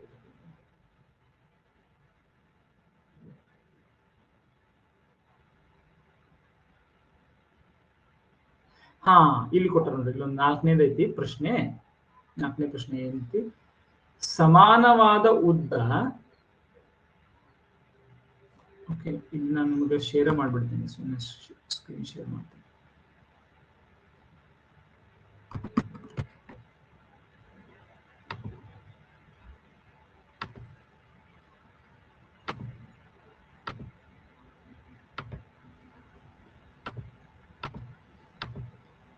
ಓಕೆ, 4th ಕ್ವಶನ್ ನೋಡ್ರಿ. ಇಲ್ಲಿ ಸಮಾನವಾದ ಉದ್ದ ಮತ್ತು ವ್ಯಾಸವುಳ್ಳ ಒಂದೇ ರೀತಿಯ 2 ವಸ್ತುಗಳನ್ನು ಮೊದಲು ಸರಣಿ ಕ್ರಮದಲ್ಲಿ, ನಂತರ ಸಮಾಂತರ ಕ್ರಮದಲ್ಲಿ ಒಂದೇ ವಿಭವಾಂತರಕ್ಕೆ ಅಡ್ಡಲಾಗಿ ಸಂಪರ್ಕಿಸಲಾಗಿದೆ. ಸರಣಿ ಕ್ರಮದಲ್ಲಿ ಮತ್ತು ಸಮಾಂತರ ಕ್ರಮದಲ್ಲಿ ಉತ್ಪತ್ತಿಯಾದ ಶಾಖದ ಅನುಪಾತ ಎಷ್ಟು? ಇಲ್ಲಿ ಏನು ಸಮಾನವಾದ ಉದ್ದ ಮತ್ತು ಸಮಾನವಾದ ಒಂದೇ ವ್ಯಾಸವುಳ್ಳ 2 ರೀತಿಯ ಎರಡು ವಸ್ತುಗಳು ಅಂದ್ರೆ ಏನರ್ಥ ಏನ್ ತಿಳ್ಕೊಬೇಕು ಅವಾಗ? ಉದ್ದ ಸೇಮ್ ಐತಿ, ವ್ಯಾಸ ಸೇಮ್ ಐತಿ, ಒಂದೇ ರೀತಿ ವಸ್ತು ಐತಿ. ಹಂಗಂದ್ರೆ ಏನ್ ಸೇಮ್ ಇರ್ತೈತಿ? ರೋಧ ಸೇಮ್ ಐತಿ. ರೋಧ ಸೇಮ್ ಐತಿ. ಅಷ್ಟೇ ಉದ್ದ ಐತಿ, ಅಷ್ಟೇ ವ್ಯಾಸ ಐತಿ, ಅದೇ ವಸ್ತುವಿನಿಂದ ಮಾಡಲ್ಪಟ್ಟೈತಿ ಅಂದ್ರೆ ಅದ್ರ ಟೋಟಲ್ ರೋಧ ಸೇಮ್ ಐತಿ. ಅದನ್ನ ಅಂದ್ರೆ ಅದೇನೋ ಐತಿ, ಎಷ್ಟೋ ಐತಿ, 100 ಓಮ್ ಆಯ್ತು, 50 ಓಮ್ ಆಯ್ತು, 1000 ಓಮ್ ಆಯ್ತು, ಎಷ್ಟೋ ಐತಿ, ಅದು ಒಂದೇ ಐತಿ. ಅದನ್ನ ಈಗ ನಾವೇನ್ ಮಾಡಿದೀವಿ ಅಂತ 2 ವಸ್ತುಗಳನ್ನ ತಗೊಂಡಿದೀವಿ, 2 ರೋಧಗಳನ್ನ ತಗೊಂಡಿದೀವಿ. ಇದನ್ನ 2 ರೋಧಗಳನ್ನ ತಗೊಂಡು ಎರಡು ಸಮನಾದ ರೋಧಗಳು ಅಂತ ಹೇಳಕ್ ಇಷ್ಟೆಲ್ಲ ಬರ್ದಾರ ಅವರು. ಬರೀ ನಿಮಗ್ ಗೊತ್ತಾಗ್ಬೇಕಷ್ಟ ಅಂತದ್ದು. ಯಾಕೆ ಹೆಂಗ್ ಬರೀತಾರ ನಿಮಗ್ ಗೊತ್ತಿರ್ಬೇಕದು ಏನಂತ. 2 ಸಮಾ ರೋಧಗಳನ್ನ ತಗೊಂಡಿದ್ದಾರೆ. ಎಷ್ಟು? 100 ಓಮೋ 50 ಓಮೋ ಎಷ್ಟು. ಮೊದಲು ಅವನ ಸರಣಿ ಕ್ರಮದಾಗ ಜೋಡಿಸಿದ್ವಿ, ಅದೇ ವೋಲ್ಟೇಜ್ ಒಂದೇ ವಿಭವಾಂತರಕ್ಕೆ ಅಂದ್ರೆ ಒಂದೇ ಬ್ಯಾಟ್ರಿಗೆ ಮೊದಲ ಸರಣಿ ಒಳಗೆ ಜೋಡಿಸಿದೀವಿ, ಆಮೇಲೆ ಸಮಾಂತರದೊಳಗೆ ಜೋಡಿಸಿದೀವಿ. ಆವಾಗ ಉತ್ಪತ್ತಿಯಾದ ಶಾಖ ಮಂಡಲದಲ್ಲಿ ಉತ್ಪತ್ತಿಯಾದ ಶಾಖದ ಅನುಪಾತ ಎಷ್ಟು ಇರ್ತೈತಿ ಅಂತ ಕೇಳಿದರು. 1ಕ್ಕೆ 2, 2ಕ್ಕೆ 1, 1ಕ್ಕೆ 4 ಕೇಳಿದರು. ಮಾಡ್ರಿ ನೋಡೋಣ ಯಾರು ಮಾಡಿದ್ರು.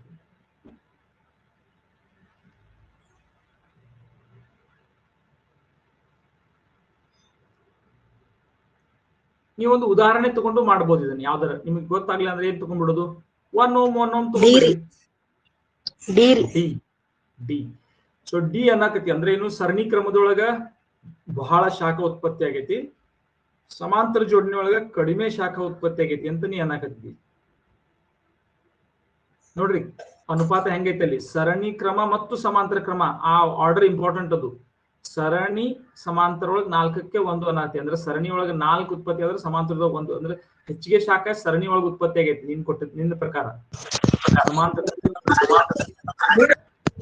ಕರೆಕ್ಟಾ ವಿಕಾಸ್? ಕರೆಕ್ಟ್ ನಾನು ಹೇಳುದು? ಸರಣಿ ಒಳಗೆ ಹೆಚ್ಚಾಗೈತಿ. ಓಕೆ, ಇದನ್ನ ಯೂಶುವಲಿ ಇಂಥ ಲೆಕ್ಕಗಳು ನೀವು ಉದಾಹರಣೆ ತಗೊಂಡು ಮಾಡ್ಬೋದು. 1 Ω ಅಂತ ಉದಾಹರಣೆ ತಗೊಳ್ಳಿ. 1 Ω ಅಂತ ತಗೋರಿ. ವೋಲ್ಟೇಜ್ ಅನ್ನು ಬೇಕಾದ್ರೆ ನೀವು ಅಷ್ಟೇ ತಗೊಂಡ್ಬಿಡ್ರಿ, ಎಷ್ಟು ಒಂದು 2 ವೋಲ್ಟ್ ಅಂತ ತಗೊಂಡ್ಬಿಡ್ರಿ ಅಷ್ಟೇ. ನಿಮಗೆ ಈಸಿ ಆಗ್ತೈತಿ ಲೆಕ್ಕ. ಹೆಂಗ್ ಈಸಿ ಆಗ್ತೈತಿ ಹಂಗೆ ತಗೊಂಡ್ಬಿಡೋದು. ಯಾವ್ದಾರ ಒಂದು ವೋಲ್ಟ್, ಯಾವ್ದಾರ ಒಂದು ಕರೆಂಟ್, ಯಾವ್ದಾರ ಒಂದು ರೋಧ ತಗೊಂಡ್ ಮಾಡ್ಬಿಡ್ರಿ ಅಷ್ಟೇ. 2 ವೋಲ್ಟ್ ಅದು ತಗೊಂಡು ಈಗ ನಾ ಏನ್ ಮಾಡ್ತೀನಿ,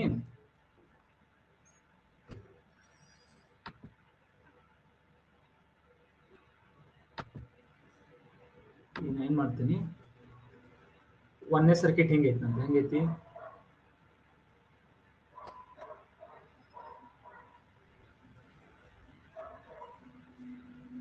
ಎರಡನೇ ಸರ್ಕಿಟ್ ಹೆಂಗೈತಿ ನಂದು,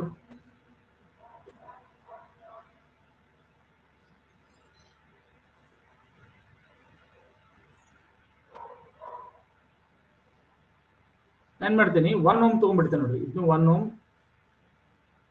ಇದನ್ನು 1 Ω. ಇದೇನ್ ಮಾಡ್ತೇನೆ ನಾನು 2 ವೋಲ್ಟ್ ತಗೋತೇನೆ, ಲೆಕ್ಕ ಈಸಿ ಆಗಲಿ. ಆಮೇಲೆ ಇಲ್ಲಿ 1 Ω 2 ವೋಲ್ಟ್ ತಗೋತೇನೆ ಸೇಮ್.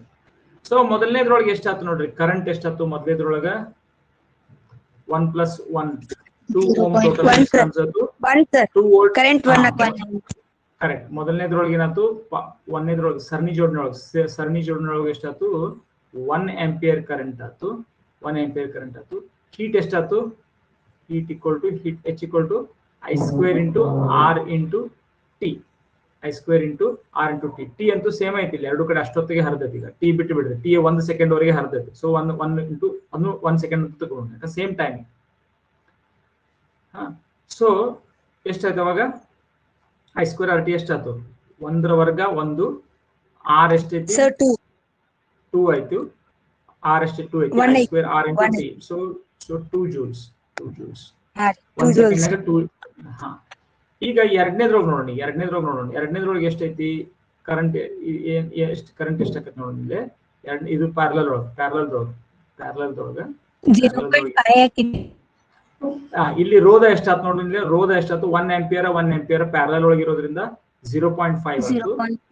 0.5 ಆಯ್ತು. ಕರೆಂಟ್ ಎಷ್ಟಾಕೈತಿ ನೋಡಿ ಈಗ, I equal to 2/0.5 ಎಷ್ಟಾಗ್ತಿದ್ದು 4 ಆಯ್ತು.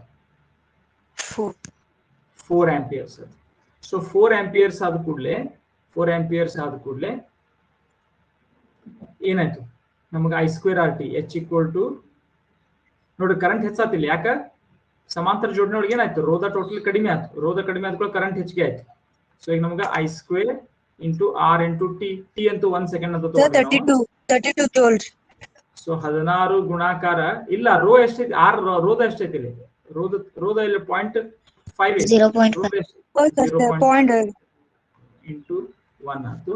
So ಎಷ್ಟಾಯ್ತಿದ್ದು 8 Jules. ಸೊ ಇಲ್ಲಿ ಎಷ್ಟು ಜೂಲ್ಸ್ ಆಗಿತ್ತು ನಮಗ, 2 ಜೂಲ್ಸ್ ಆಗಿತ್ತು. ಇಲ್ಲಿ 8 ಜೂಲ್ಸ್ ಆಯ್ತು. ಸೊ ಸರಣಿ ಮತ್ತು ಸಮಾಂತರಕ್ಕೆ ಯಾವ ಅನುಪಾತ ಆಯ್ತು ಹಂಗಾದ್ರೆ 1ಕ್ಕೆ 4 ಅನುಪಾತ. ವಿಕಾಸ 4ಕ್ಕೆ 1 ಅಲ್ಲ, 1ಕ್ಕೆ 4. ಸರಣಿ ಒಳಗ ಕಡಿಮೆ ಆಯ್ತು, ಸಮಾಂತರದಾಗ ಜಾಸ್ತಿ ಆಯ್ತು. ಯಾಕೆ ಹೇಳಿ ನೋಡೋಣ.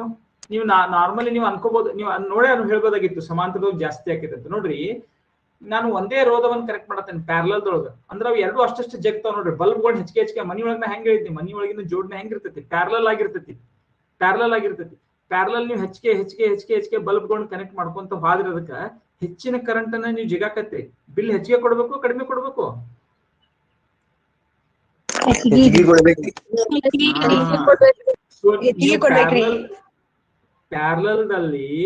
ಪ್ಯಾರಲಲ್ದೊಳಗ ನೀವು ಹೆಚ್ಚಿನ ಒಂದು ಉಪಕರಣಗಳನ್ನ ಕನೆಕ್ಟ್ ಮಾಡ್ತಾ ಮಾಡ್ತಾ ಮಾಡ್ತಾ ಮಾಡ್ತಾ ಹೋದಂಗೆ ಏನಾಗತೈತಿ, ಮಂಡಲದ ರೋಧ ಕಡಿಮೆ ಆಗ್ತಾ ಆಗ್ತಾ ಆಗ್ತಾ ಆಗ್ತಾ ಹೊಂಟೈತಿ.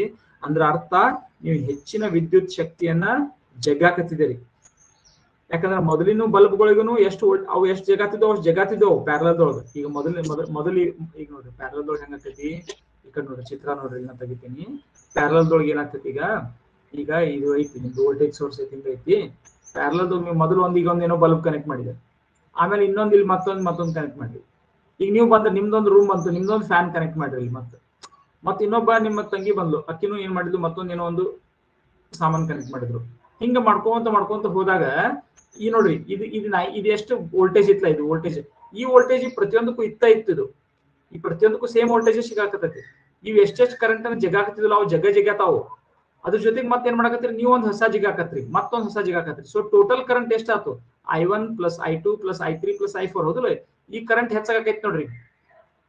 ಮಂಡಲ ಒಟ್ಟ ಜಗ್ಗಾಕತ್ತದ ಕರೆಂಟ್ ಏನಾಗತ್ತೆ, ಇದು ಜಗ್ಗಾಕತ್ತ ಅಷ್ಟೇ, ಇದು ಅಷ್ಟು ಜಗ್ಗಾಕತ್ತೈತಿ. ಅದಕ್ಕೆ ನೀವು ಹೆಚ್ಚಿನ ಉಪಕರಣಗಳನ್ನ ಮನೆಯೊಳಗೆ ಚಾಲೂ ಮಾಡಿದಂಗ ಕರೆಂಟ್ ಹೆಚ್ಚಿಗೆ ಬಳಸಕ್ ಚಾಲೂ ಮಾಡ್ಬಿಡ್ತೀರಿ. ಅದ್ರ ಜೊತೆಗೆ ಏನಾಗ್ಬಿಡ್ತೈತಿ, ನೀವು ಶಕ್ತಿಯನ್ನು ಸಹಿತ ಹೆಚ್ಚಿಗೆ ಬಳಸಕ್ ಚಾಲೂ ಮಾಡ್ಬಿಡ್ತೀರಿ. ಏನ್ ಮಾಡ್ತೀರಿ, ಹೆಚ್ಚಿಗೆ ಬಳಸಕ್ ಚಾಲೂ ಮಾಡ್ತೀರಿ. ಸರಿ, ನಂದು 1.4 ಬಂದೈತಿ, 1:4 ಬಂದೈತ್ರಿ. ಖರೆ ರೀ, ನಮ್ ಸೂತ್ರ ಒಳಗ ಹೆಂಗೈತ್ರಿ, ಶಾಖ ನೇರಾನುಪಾತ ಐತಲ್ರಿ ರೋಧಕಂತ್ರ. ರೋಧ ಹೆಚ್ಚಾದಂಗ ಶಾಖ ಹೆಚ್ಚಾಕೈತಂತ ಐತಲ್ರಿ.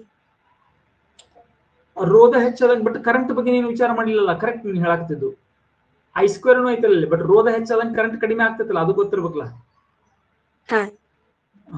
ಎರಡು ಐತಲ್ಲಿ. ಸೊ ಒಂದೇ ನೋಡೋಂಗಿಲ್ಲ. ಕರೆಕ್ಟ್ ನಿನ್ ನೋಡಿದಾಗ ಏನ್ ಅನ್ಸತಿ, ಅರೆ ರೋಧ ಹೆಚ್ಚಾದಂಗ ಶಾಖ ಹೆಚ್ಚಾಗ್ಬೇಕು. ಬಟ್ ನೋಡ್ರಿ ವಿರುದ್ಧ ನೋಡ್ರಿ I² ಐತಲ್ಲಿ. ಸೊ ರೋಧ ಹೆಚ್ಚಾದಂಗ ನಮಗ್ ಕರೆಂಟ್ ಏನಾಗತೈತಿ, ಕಡಿಮೆ ಆಗತೈತಿಲ್ಲ ಮಂಡಲದಾಗ. ಅದ್ರದ್ದು ಇಫೆಕ್ಟ್ ಐತಲ್ಲ ಅಲ್ಲಿ, ಅದ್ರದ್ದು ವರ್ಗೀಯ ಇಫೆಕ್ಟ್ ಐತಿ ನೋಡ್ರಿ. ಕರೆಕ್ಟ್.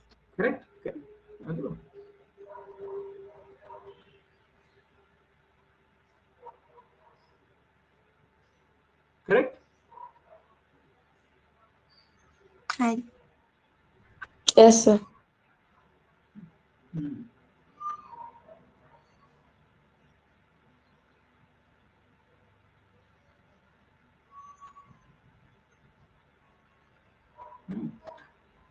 ಹಂಗಾದ್ರೆ ನಾವು 1 ಓಮದ ಬರೀ ಒಂದು ರೆಸಿಸ್ಟೆನ್ಸ್ ಅನ್ನ ಕನೆಕ್ಟ್ ಮಾಡಿದ್ನಂದ್ರ, ಇಲ್ಲಿ ಎರಡು ಸರಣಿ ಒಳಗೆ ಮಾಡಿದ್ದೇನೆ. ಇಲ್ಲಿ ಅದ್ರ ಬದಲಿ ನಾನು ಬರೀ ಒಂದೇ ಬಲ್ಬ್ ಕನೆಕ್ಟ್ ಮಾಡಿದ್ರೆ ಎಷ್ಟು ಶಕ್ತಿ ಆಗ್ತಿತ್ತು, ಇದ್ರ ಅರ್ಧ ಆಗ್ಬೇಕು ಹೌದಲ್ಲ. ಎರಡು ಬಲ್ಬ್ ಕನೆಕ್ಟ್ ಮಾಡಿದಾಗ 8 ಜೂಲ್ಸ್ ಆಗೈತಿ. ಒಂದ ಮಾಡಿದ್ನಂದ್ರೆ ಬರೀ 4 ಜೂಲ್ ಆಗ್ಬೇಕಾಗಿತ್ತು ಇಲ್ಲ ನೋಡ್ರಿ. ಆಕೈತಲ್ ನೋಡ್ರಿ, ಲೆಕ್ಕ ಹಾಕಿ ನೋಡ್ರಿ. 1 ಓಮದ್ ಒಂದೇ ಕನೆಕ್ಟ್ ಮಾಡಿದೆ ನಾನು ಇಷ್ಟಕ್ಕನ. ಇದೇ 2 ವೋಲ್ಟ್ ಬ್ಯಾಟ್ರಿಗೆ 1 ಓಮದ್ದು ಒಂದೇ ಒಂದು ರೆಸಿಸ್ಟೆನ್ಸ್ ನ ಕನೆಕ್ಟ್ ಮಾಡಿದೀನಿ. ಅವಾಗ ಅದ್ರದ್ದು 4 ಜೂಲ್ ಆಗ್ಬೇಕು ನೋಡ್ರಿ 1 ಸೆಕೆಂಡ್.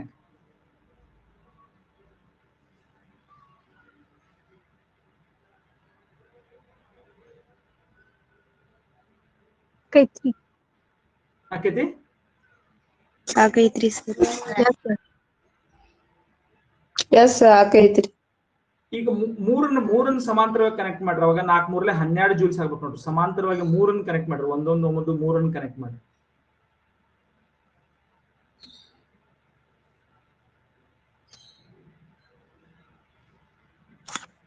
ಸರಿ, ಒಂದು ರೋಧ 3 ಅಲ್ಲ ರೀ. 1 ಓಮದ್ದು 3 ರೋಧಗಳನ್ನ ಸಮಾಂತರವಾಗಿ ಮಾಡ್ರಿ. 12 ಜೂಲ್ ಆಗ್ಬೇಕು ಅವಾಗ. 12 ಜೂಲ್ ಆತ್ರಿ. 4 ಮಾಡ್ರೆ 16 ಜೂಲ್ ಆಗ್ಬೇಕು ಪ್ಯಾರಲಲ್ ಒಳಗೆ.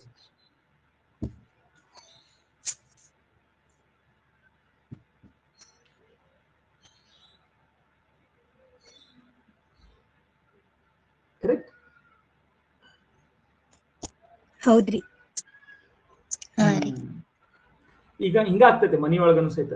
ನಾವ್ ಹೆಚ್ಚಿಗೆ ಬಲ್ಬ್ಗಳನ್ನ ಮಾಡಿದ ಎಲ್ಲರಿಗೂ ಬರಾಕ್ತೈತೆ ಅದು. ಎಲ್ಲರೂ ಮಾಡಿ ನೋಡ್ರಿ.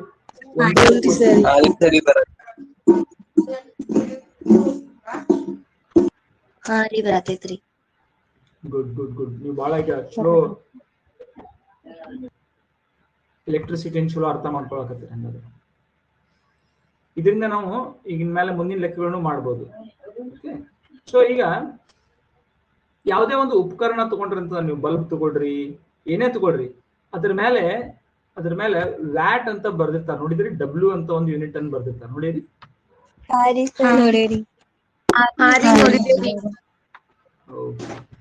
ಸೊ ಅದು ಏನಪ್ಪಾ ಅಂತಂದ್ರ ಸಾಮರ್ಥ್ಯದ ಏಕಮಾನ. ಅದು ಸಾಮರ್ಥ್ಯ. ಈಗ ಸಾಮರ್ಥ್ಯ ಅಂದ್ರೆ ಏನು, ಶಕ್ತಿಗೂ ಅದಕ್ಕೂ ಏನ್ ಕನೆಕ್ಷನ್ ನೋಡೋಣ. ಸೊ ಇದು ಉಪಕರಣದ ಸಾಮರ್ಥ್ಯ ಇದು. ಎಷ್ಟು ಶಕ್ತಿ ಈಗಾಗಲೇ ಹೋಗೈತೆ ಅಂತಲ್ಲ, ಅದು ಉಪಕರಣ ನೋಡಿದ್ಕೊಳ್ಳೆ ಹೇಳ್ತೈತಿ. ಈಗ ನೀವು ಒಂದು ಸಪೋಸ್ ನೀವೊಂದು ಬಲ್ಬ್ ತಗೊಂಡ್ರಿ ಅಂತಂದ್ರೆ, ಅದ್ರ ಮೇಲೆ ಬರೆದು ಬಿಟ್ಟಿರ್ತಾರ 9 ವ್ಯಾಟ್ LED ಬಲ್ಬ್ಗಳು ಇಷ್ಟು ಬರ್ತವೆ. 9 ವ್ಯಾಟ್ LED ಬಲ್ಬ್ಗಳು, 9 ವ್ಯಾಟ್ LED. ಮೊದಲಿಂದು ಹಳೆ ಟೈಪದ ಬಲ್ಬ್ ಇರ್ತಿದ್ದಿಲ್ಲ. ಹಳೆ ಟೈಪದ ಬಲ್ಬ್ ಯಾರು ನೋಡಿರಿ? ಇಂಥವ್ ನೋಡಿರಿ.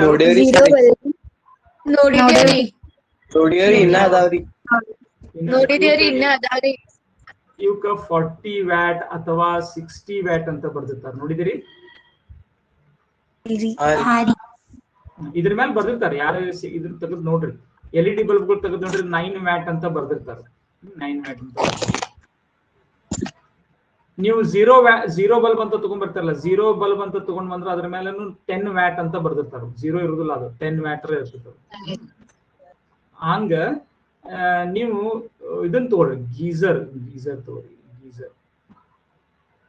ಈ ತರ ಗೀಸರ್ ಇರ್ತದೆ ನಿಮ್ದು. ಗೀಸರ್ ಇರ್ತದೆ. So by the way geyser design ನೀವು ನೋಡಿದಿರಿ ಹೆಂಗಿರ್ತದೆ? ಸ್ವಲ್ಪ ಗೀಸರ್ ಡಿಸೈನ್ ಇವತ್ತಿನ ಅದ್ರ ಬಗ್ಗೆ ಮಾತಾಡೋದಿಲ್ಲ, ಆದ್ರೆ ಗೀಸರ್ ಡಿಸೈನ್ ನೀವು ನೋಡಿದ್ರೆ ಬಹಳ ಮಜಾ ಇರ್ತೈತಿ ಗೀಸರ್ ಡಿಸೈನ್. ಓಕೆ, ಸೊ ಅದಕ್ಕೆ ವಿಚಿತ್ರ ಅಂತಂದ್ರ ಅದರ ಔಟ್ಲೆಟ್ ಮೇಲಿಂದನ ಬರ್ತೈತಿ. ಅದರ ಔಟ್ಲೆಟ್ ಹಿಂಗ್ ಬರ್ತೈತಿ, ಮೇಲಿಂದ ಬರ್ತೈತಿ ಔಟ್ಲೆಟ್.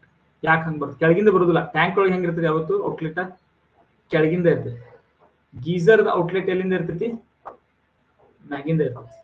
ಮಜಾ ಅಂದ್ರೆ ಇಲ್ಲಿಂದ ಬರ್ತೈತಿ. ಓಕೆ, ಸೊ ಯಾಕೆ ಹಂಗಿರ್ತೈತಿ ಅದನ್ನೆಲ್ಲ ಸ್ವಲ್ಪ ನೋಡ್ಕೋರಿ. ಸ್ವಲ್ಪ ಗೀಸರ್ದ ಔಟ್ಲೆಟ್ ಯಾವತ್ತು ಮ್ಯಾಗಿಂದ ಇರ್ತೈತಿ. ಅದ್ರ ಇನ್ಲೆಟ್ ಕೆಳಗಿಂದ ಕೊಟ್ಟಿರ್ತಾರ. ಇನ್ಲೆಟ್ ಮ್ಯಾಗಿಂದ ಕೊಡ್ಬೋದು, ಎರಡನ್ನೂ ಮ್ಯಾಗಿಂದ ಕೊಡ್ಬೋದು. ಸೊ ಇದ್ರದ್ದು ಬರ್ದಿರ್ತಾರೆ. ಎಷ್ಟು ಬರ್ತಾರೆ ಗೊತ್ತೈತಿ? 1 ಕಿಲೋವ್ಯಾಟ್. ಅದೇ ರೀತಿ ನೀವು ಮಿಕ್ಸಿ ತಗೋರಿ. ಮಿಕ್ಸಿ ಇರ್ತೈತಲ್ಲ,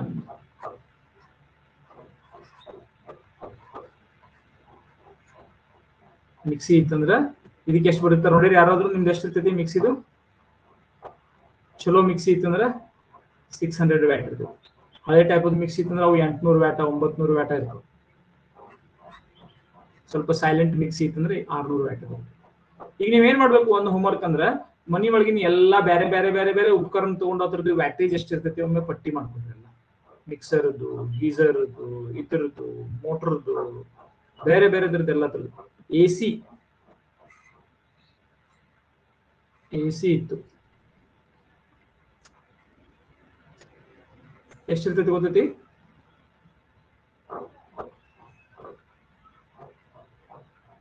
ಅಥವಾ 1.5 ಕಿಲೋವ್ಯಾಟ್. ಏನಿದು ಸಾಮರ್ಥ್ಯ? ಎಲ್ಲದಕ್ಕೂ ಇರೋದನ್ನ, ಯಾವ್ದೇ ಎಲೆಕ್ಟ್ರಿಕ್ ಉಪಕರಣ ಐತಂದ್ರೆ ಇರೋದನ್ನ ವ್ಯಾಟೇಜ್ ಕೇಳಿ ತಗೊಳೋದು ನೀವು. ಅದನ್ನ ಸುಮ್ಮನೆ ತಗೊಳಂಗಿಲ್ಲ. ಎಷ್ಟು ವ್ಯಾಟ್ ಐತಿ? ನಿಮ್ಮ ಕಂಪ್ಯೂಟರ್ಗೆ ಇರ್ತೈತಿ, ನಿಮ್ಮ ಲ್ಯಾಪ್ಟಾಪಿಗೆ ಇರ್ತೈತಿ, ನಿಮ್ಮ ಸ್ಕ್ರೀನಿಗೆ ಇರ್ತೈತಿ, ಟಿವಿಗೆ ಇರ್ತೈತಿ, ಫ್ಯಾನಿಗೆ ಇರ್ತೈತಿ. ಏನೇ ಎಲೆಕ್ಟ್ರಿಕ್ ಎಕ್ವಿಪ್ಮೆಂಟ್ ಇದ್ರ ಅದಕ್ಕೆ ಏನಿರ್ತೈತಿ? ಈ ಸಾಮರ್ಥ್ಯ ಅನ್ನೋದು ಇರತೈತಿ. ಇದು ಏನ್ ಹೇಳ್ತೈತಿ ಈ ಸಾಮರ್ಥ್ಯ? ಸಾಮರ್ಥ್ಯ ಅಂದ್ರ, ಈ ಸಾಮರ್ಥ್ಯ ಅಂದ್ರೆ ನಾವೇನಂತೀವಿ? ಇದಕ್ಕ ಪವರ್ ಅಂತ ಕರಿತೀವಿ. ಏನಂತ ಪವರ್. ಇದು ಎದ್ರ ಗುಣಲಕ್ಷಣ? ಇದು ಪವರ್ ಅನ್ನೋದು ಉಪಕರಣಕ್ಕೆ, ಆ ಉಪಕರಣಕ್ಕಂದ ಗುಣಲಕ್ಷಣ. ಇದು ಉಪಕರಣ ಫಿಕ್ಸ್ ಆತಂದ್ರೆ ಅದ್ರ ಪವರ್ ಫಿಕ್ಸ್. 9 watt LED. ಏನ್ ಪವರ್ ಇದು? ಇದು ಪವರ್ ಏನ್ ಹೇಳ್ತದಪ್ಪ ಅಂತಂದ್ರ ಪವರ್ ಶಕ್ತಿಯನ್ನ ಯಾವ ದರದೊಳಗ ಪ್ರತಿ ಸೆಕೆಂಡಿಗೆ ಎಷ್ಟು ಶಕ್ತಿಯನ್ನು ಇದು ಬಳಸ್ತೈತಿ ಅಂತ ಹೇಳ್ತೈತಿ. ಏನ್ ಹೇಳ್ತಿದ್ರು? ಪ್ರತಿ ಸೆಕೆಂಡಿಗೆ ಎಷ್ಟು ಶಕ್ತಿಯನ್ನ ಬಳಸ್ತೈತಿ, ಶಕ್ತಿಯನ್ನ ಬಳಸುವಿಕೆಯ ದರ ಇದ್ರದ್ದು ಎಷ್ಟೈತಿ ಅಂದ್ರೆ ಇದ್ರ ಮೂಲಮಾನ ಏನಿರ್ಬೇಕು? ಹಂಗಾದ್ರ ಮೂಲಮಾನ ಏನಿರ್ಬೇಕು? ಇದ್ರ ಪ್ರತಿ ಸೆಕೆಂಡಿಗೆ ಎಷ್ಟು ಶಕ್ತಿ ಬಳಸ್ತೈತಿ ಇದು? ಅಲ್ಲ, ಇದ್ರ ಮೂಲಮಾನ ಏನಿರ್ಬೇಕು? ನಾ ಹೇಳಕ್ತೀನಿ ಏನಂತ, ಶಕ್ತಿಯನ್ನ ಬಳಸುವ ದರ ಪ್ರತಿ ಸೆಕೆಂಡಿಗೆ ಎಷ್ಟು ಶಕ್ತಿಯನ್ನ ಬಳಸ್ತೈತಿ ಅನ್ನೋದನ್ನ ಇದು ಹೇಳಾಕತೈತಿ ಅಂತ ಹೇಳಿ. So it is joules per second, ಹೌದಲ್ಲ? ಸೊ ಸಾಮರ್ಥ್ಯ ಬರ್ಕೋದನ್ನ, ಸಾಮರ್ಥ್ಯ ಇಸ್ ಈಕ್ವಲ್ ಟು ಶಕ್ತಿ ಡಿವೈಡೆಡ್ ಬೈ ಸಮಯ. Power is equal to energy by time. ಅಳೆಯೋದೇನು? ಯೂನಿಟ್. ಮೂಲಮಾನ ಏನು? ಜೂಲ್ಸ್ ಪರ್ ಸೆಕೆಂಡ್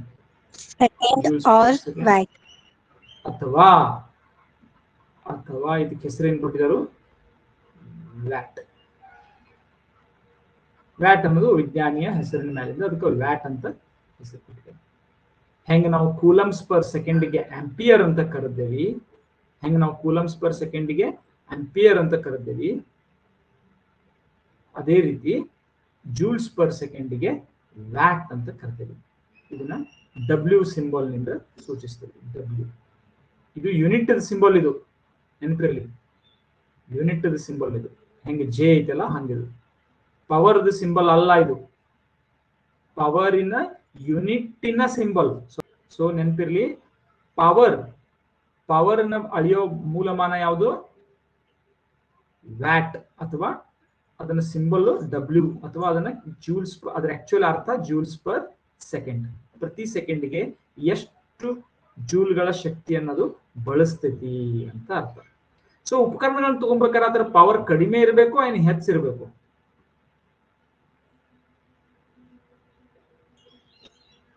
ಕಡಿಮೆ ಇರ್ಬೇಕ್ರಿ. ಕಡಿಮೆ ಇತ್ತು ಅಂದ್ರೆ ನಿಮ್ಮ ಲೈಟ್ ಬಿಲ್ ಏನ್ ಬರ್ತೈತಿ? ಕಡಿಮೆ ಬರ್ತೈತಿ. ಅಂದ್ರೆ ಪ್ರತಿ ಸೆಕೆಂಡ್ಗೆ ಅದು ಕಡಿಮೆ ಪವರ್ ಅನ್ನು ಬಳಸ್ತೈತಿ, ಹೌದಲ್ಲ? ಕರೆಕ್ಟ್. ಆದ್ರೆ ಆದ್ರೆ ಅದು ಆ ಕಡಿಮೆ ಕೆಲಸಾನು ಮಾಡಬಾರ್ದಷ್ಟ. ಅಂದ್ರೆ ಈಗ ಫಾರ್ ಎಕ್ಸಾಂಪಲ್ AC ಎರಡು ಇರ್ತಾವ, 1000 ವ್ಯಾಟದ್ದು ಇರ್ತಾವ, 1500 ವ್ಯಾಟದ್ದನು ಇರ್ತಾವ. 1000 ವ್ಯಾಟದ AC ಏನ್ ಮಾಡ್ತೈತಿ? ಅಷ್ಟೊಂದು ದೊಡ್ಡ ಹಾಲ್ ನಲ್ಲಿ ಬಳಸಾಕ್ ಬರುದಿಲ್ಲ. ಅಷ್ಟೊಂದು ದೊಡ್ಡ ಹಾಲನ್ನ ತಂಪು ಮಾಡುವ ಶಕ್ತಿ ಅದಕ್ಕೆ ಇರುವುದಿಲ್ಲ.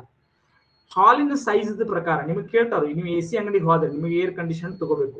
ಬೆಳಗಾವದಾಗ ಬಾಳ ಬಿಸಿಲಾಗೈತ್ರಿ, ನಮ್ಗೆ ಏರ್ ಕಂಡೀಷನರ್ ಬೇಕಾಗೈತ್ರಿ ಅಂತ ಅವ್ರು ಮೊದಲು ಹಂಗ ಸುಮ್ಮನೆ ಕೊಡಂಗಿಲ್ಲ, ತಗೊಂಡ್ ಹೋಗ್ರಿ ಅಂತ ಹೇಳಿ. ಏನ್ ಕೇಳ್ತಾರೋ, ನೀವು ಯಾವ ರೂಮಲ್ಲಿ ಕೂಡಿಸ್ಬೇಕ್ರಿ, ಆ ರೂಮಿನ ಸೈಜ್ ಎಷ್ಟೈತ್ರಿ ಅಂತ ಕೇಳ್ತಾರೆ.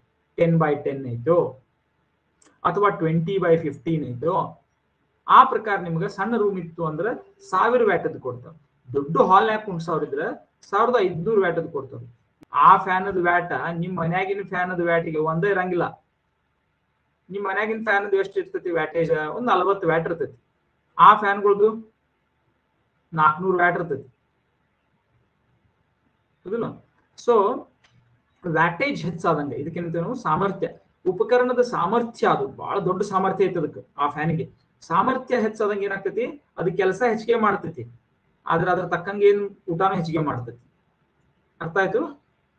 ಸಾಮರ್ಥ್ಯ ಹೆಚ್ಚೈತಿ ಆ ಉಪಕರಣದಂದ್ರ ಆ ಉಪಕರಣ ಕೆಲಸಾನು ಹೆಚ್ಚಿಗೆ ಮಾಡ್ತೈತಿ, ಅದ್ರ ತಕ್ಕಂಗೆ ಏನ್ ಮಾಡ್ತೈತಿ? ಊಟನೂ ಹೆಚ್ಚಿಗೆ ಮಾಡ್ತೈತಿ. ಊಟ ಹೆಚ್ಚಿಗೆ ಮಾಡ್ತೈತಿ ಅಂದ್ರೆ ಏನ್ ಮಾಡ್ತೈತಿ? ಕರೆಂಟ್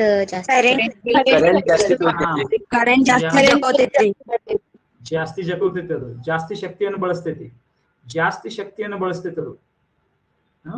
ಸೊ ಅವಾಗ ಏನಾಗ್ತೈತಿ? ನಿಮಗೆ ಜಾಸ್ತಿ ಬಿಲ್ ಬರ್ತೈತಿ. ಓಕೆ, ಸೊ ಬಿಲ್ ಅನ್ನ ಈಗ ಬಿಲ್ ಅನ್ನ ಯಾವ್ದ್ರ ಮ್ಯಾಗಿಂದ ಕೊಡ್ತಾರೋ, ಯಾವ ಆಧಾರದ ಮೇಲೆ ಎದ್ರ ಮ್ಯಾಗಿಂದ ಏನ್ ಹೆಚ್ಚಿಗೆ ಬಳಸಿದಾಗ ನೀವು ಬಿಲ್ ಹೆಚ್ಚಿಗೆ ಬರಬೇಕು? ಕರೆಂಟ್ ಹೆಚ್ಚಿಗೆ ಬಳಸಿದಾಗ್ರಿ. ಶಕ್ತಿ ನೆನಪಿರ್ಲಿ, ಕರೆಂಟ್ ಅಷ್ಟೇ ಅಲ್ಲ ಅದು. ನಾನು ನಿಮ್ಗೆ ಹೇಳಿದ್ನಲ್ಲ, ಶಕ್ತಿ ಬೇರೆ ಕರೆಂಟ್ ಬೇರೆ. ವಿದ್ಯುತ್ ಶಕ್ತಿ ಕಂಪನಿಯವರವರು ಎಂತ ಕಂಪನಿಯವರವರು? ವಿದ್ಯುತ್ ಶಕ್ತಿಯನ್ನ ಮಾರಾಟ ಮಾಡುವಂತ ಕಂಪನಿಯವರವರು. ಶಕ್ತಿಯನ್ನ ನೀವು ಹೆಚ್ಚಿಗೆ ಬಳಸ್ಕೊಂಡ್ಬಿಟ್ರೆ ಏನಾಗ್ಬೇಕು? ಅವರು ಶಕ್ತಿ ಮೇಲೆ ಯಾವತ್ತೂ ಅವರು ಬಿಲ್ ಹಾಕ್ಬೇಕು. ಅಂದ್ರೆ ಅವ್ರದ್ದು ದರ ಹೆಂಗಿರ್ಬೇಕು? ಈಗ ನೀವು ಅಕ್ಕಿ ತಗೋತೀರಿ, ಕಿಲೋಕ್ ಅಕ್ಕಿ ಹೇಳ್ತಾರೋ, ದಾರ ತಗೋತೀರಿ ಮೀಟರ್ ದಾರಕ್ಕೆ ಹೇಳ್ತಾರೋ, ಹಾಲು ತಗೋತೀರಿ ಲೀಟರ್ಗೆ ಹೇಳ್ತಾರೋ. ವಿದ್ಯುತ್ ಶಕ್ತಿ ಕಂಪನಿ ಅವರು ದರ ಹೆಂಗ್ ಫಿಕ್ಸ್ ಮಾಡ್ಬೇಕು ಹೇಳಿ ನೋಡೋಣ. ಎದ್ರ ಮ್ಯಾಗಿಂದ ಫಿಕ್ಸ್ ಮಾಡ್ಬೇಕಂದ್ರೆ ಅವ್ರು ಎದ್ರ ಮೇಲೆ ಯಾವ ಮೂಲ ಇದ್ರ ಮೇಲೆ ಮಾಡ್ಬೇಕು? ಈಗ ನಾವು 1 ಕಿಲೋ ಅಕ್ಕಿಗೆ ಇಷ್ಟು, 1 ಮೀಟರ್ ದಾರಕ್ಕೆ ಇಷ್ಟು ಅಂತ, 1 ಲೀಟರ್ ಹಾಲಿಗೆ ಇಷ್ಟು ಅಂತ ಹೇಳ್ತೇವೆ. ಹಂಗಿಲ್ಲ, ಏನ್ ಹೇಳ್ತೇನೆ, ಅದು ಶಕ್ತಿಯ ಕಂಪನಿ ಇರ್ತದೆ, ಶಕ್ತಿ ಮಾರಾಟ ಮಾಡೋರು ಅವರು. ಅಂದ್ರೆ ಅವ್ರು ಎದಕ್ಕೆ ಏನಂತ ಹೇಳ್ಬೇಕು? ಈಗ ನಾವು ಓದಿದ್ರ ಪ್ರಕಾರ ಹೇಳು, ಇಷ್ಟಕ್ಕೆ ರೊಕ್ಕ ಅಂತ ಯಾವ್ದಕ್ ಹೇಳ್ಬೇಕಿಲ್ಲ ಅವರು? 1 ವೋಲ್ಟ್ಗೆ ಇಷ್ಟ ಅಂತ ಹೇಳ್ಬೇಕು, 1 ಆಂಪಿಯರ್ಗೆ ಇಷ್ಟ ಅಂತ ಹೇಳ್ಬೇಕು. ಹಿಂಗ್ ಕೇಳಕತ್ತೇನೆ ನಾನು. ಅವ್ರು ಶಕ್ತಿ ಮಾರಾಟ ಮಾಡಕತ್ತಾರ. ಯಾವ ಮೂಲಮಾನ ಬಳಸ್ಬೇಕು ಅವ್ರು? ಯಾರು ಹೇಳ್ತೀರಿ? ಇಲ್ಲ ಐತಿ ಶಕ್ತಿ ಮೂಲಮಾನ. ಏನೈತದ? ಕೆಇಬಿ ವಿದ್ಯುತ್ ಶಕ್ತಿ ಕಂಪನಿ ಹೌದಲ್ಲ ಅದು? ಹುಬ್ಬಳ್ಳಿ ವಿದ್ಯುತ್ ಶಕ್ತಿ ಸರಬರಾಜು ಕಂಪನಿ ಅದು. ಆ ವಿದ್ಯುತ್ ಶಕ್ತಿ ಕಂಪನಿ ಅವರು ವಿದ್ಯುತ್ ಶಕ್ತಿಯನ್ನು ನಿಮಗೆ ಮಾರಾಟ ಮಾಡ್ತಾರೆ. ನೀವು ಎಷ್ಟು ಶಕ್ತಿ ಬಳಸ್ತಾರಲ್ಲ ಅಷ್ಟು ನೀವು ರೊಕ್ಕ ಕೊಡ್ಬೇಕು. ಶಕ್ತಿಗೆ ಇಂತಿಷ್ಟು ಅಂತ ಹೇಳ್ಬೇಕು ಅವ್ರು. ಶಕ್ತಿಗೆ ಅಂದ್ರೆ ಎದ್ರಲ್ಲಿ ಹೇಳ್ಬೇಕು ಅವರು? 1 ಜೂಲಿಗೆ ಇಷ್ಟು ರೂಪಾಯಿ ಅಂತ ಹೇಳ್ಬೇಕೋ ಬೇಡೋ? ಈಗ ಎದಕ್ಕೆ ನಿಮಗೆ ಈಗ ಸದ್ಯ ಇಷ್ಟೇನು ಓದಿದಾರಲ್ಲ, ಇದ್ರ ಪ್ರಕಾರ ಎದಕ್ಕೆ ಬಿಲ್ ಮಾಡ್ಬೇಕು ಅವರು? ಹೆಂಗ್ ಬಿಲ್ ಮಾಡ್ಬೇಕು ಅವರು? ಯಾವ ದರ ಇರ್ಬೇಕು ಅವ್ರದ್ದು? 1 ಜೂಲನ್ನ ನೀವು ಬಳಸಿದ್ರೆ 10 ಪೈಸೆಪಾ, ಹಿಂಗಿರ್ಬೇಕು. ಹೌದೋ ಇಲ್ಲೋ? ಸಿಂಪಲ್ ಐತಿ, ಕಾಮನ್ ಸೆನ್ಸ್ ಐತಿ. ಈಗ ನೀವು ವ್ಯಾಟ್ ಮೇಲೆ ಅಂತ ಹೇಳತ್ತೀರಿ. ವ್ಯಾಟ್ ಅಂದ್ರೆ ಏನು? ನಾನು 2 ಕಿಲೋ ವ್ಯಾಟದ್ದು ಒಂದು AC ತಗೊಂಡ್ಬರ್ತೇನೆ, ಅದನ್ನ ಹಚ್ಚೋದೇ ಇಲ್ಲ, ಮನ್ಯಾಗ ಹಂಗ ಇಡ್ತೇನೆ, ಹಂಗ ಇಡ್ತೇನೆ. 2 ಕಿಲೋ ವ್ಯಾಟದ್ದು ಬಿಲ್ ಹಾಕ್ತಾರೋ ಅವ್ರು ನನಗೆ? ಇಲ್ರಿ. ಮತ್ತೆ ವ್ಯಾಟ್ ಮೇಲೆ ಹೆಂಗಿರ್ತೈತಿ? ನಾನು 2 ಕಿಲೋ ವ್ಯಾಟದ್ದು ಒಂದು ದೊಡ್ಡ AC ತಗೊಂಡ್ಬರ್ತೇನೆ, ಅದನ್ನ ಹಚ್ಚೋದನ್ನೇ ಇಲ್ಲ, ಇಡ್ತೇನೆ ಹಂಗ ಮನಿಯೊಳಗೆ. ನೀವು 2 ಕಿಲೋ ವ್ಯಾಟದ್ ನಿಮ್ ಮನಿಯೊಳಗೆ ಐತ್ರಿ, ಅದಕ್ಕೆ ಎಷ್ಟು ಬಿಲ್ ಕೊಡ್ರಿ ಅಂದ್ರ ಬಿಡ್ತಾರ ಅವ್ರಿಗೆ? ಇಲ್ರಿ, ಕೊಡಂಗಿಲ್ರಿ. ಮತ್ತೆ ಹೇಳಾಕತ್ತೀರಿ ವ್ಯಾಟ್ ಮೇಲೆ ಅಂತ.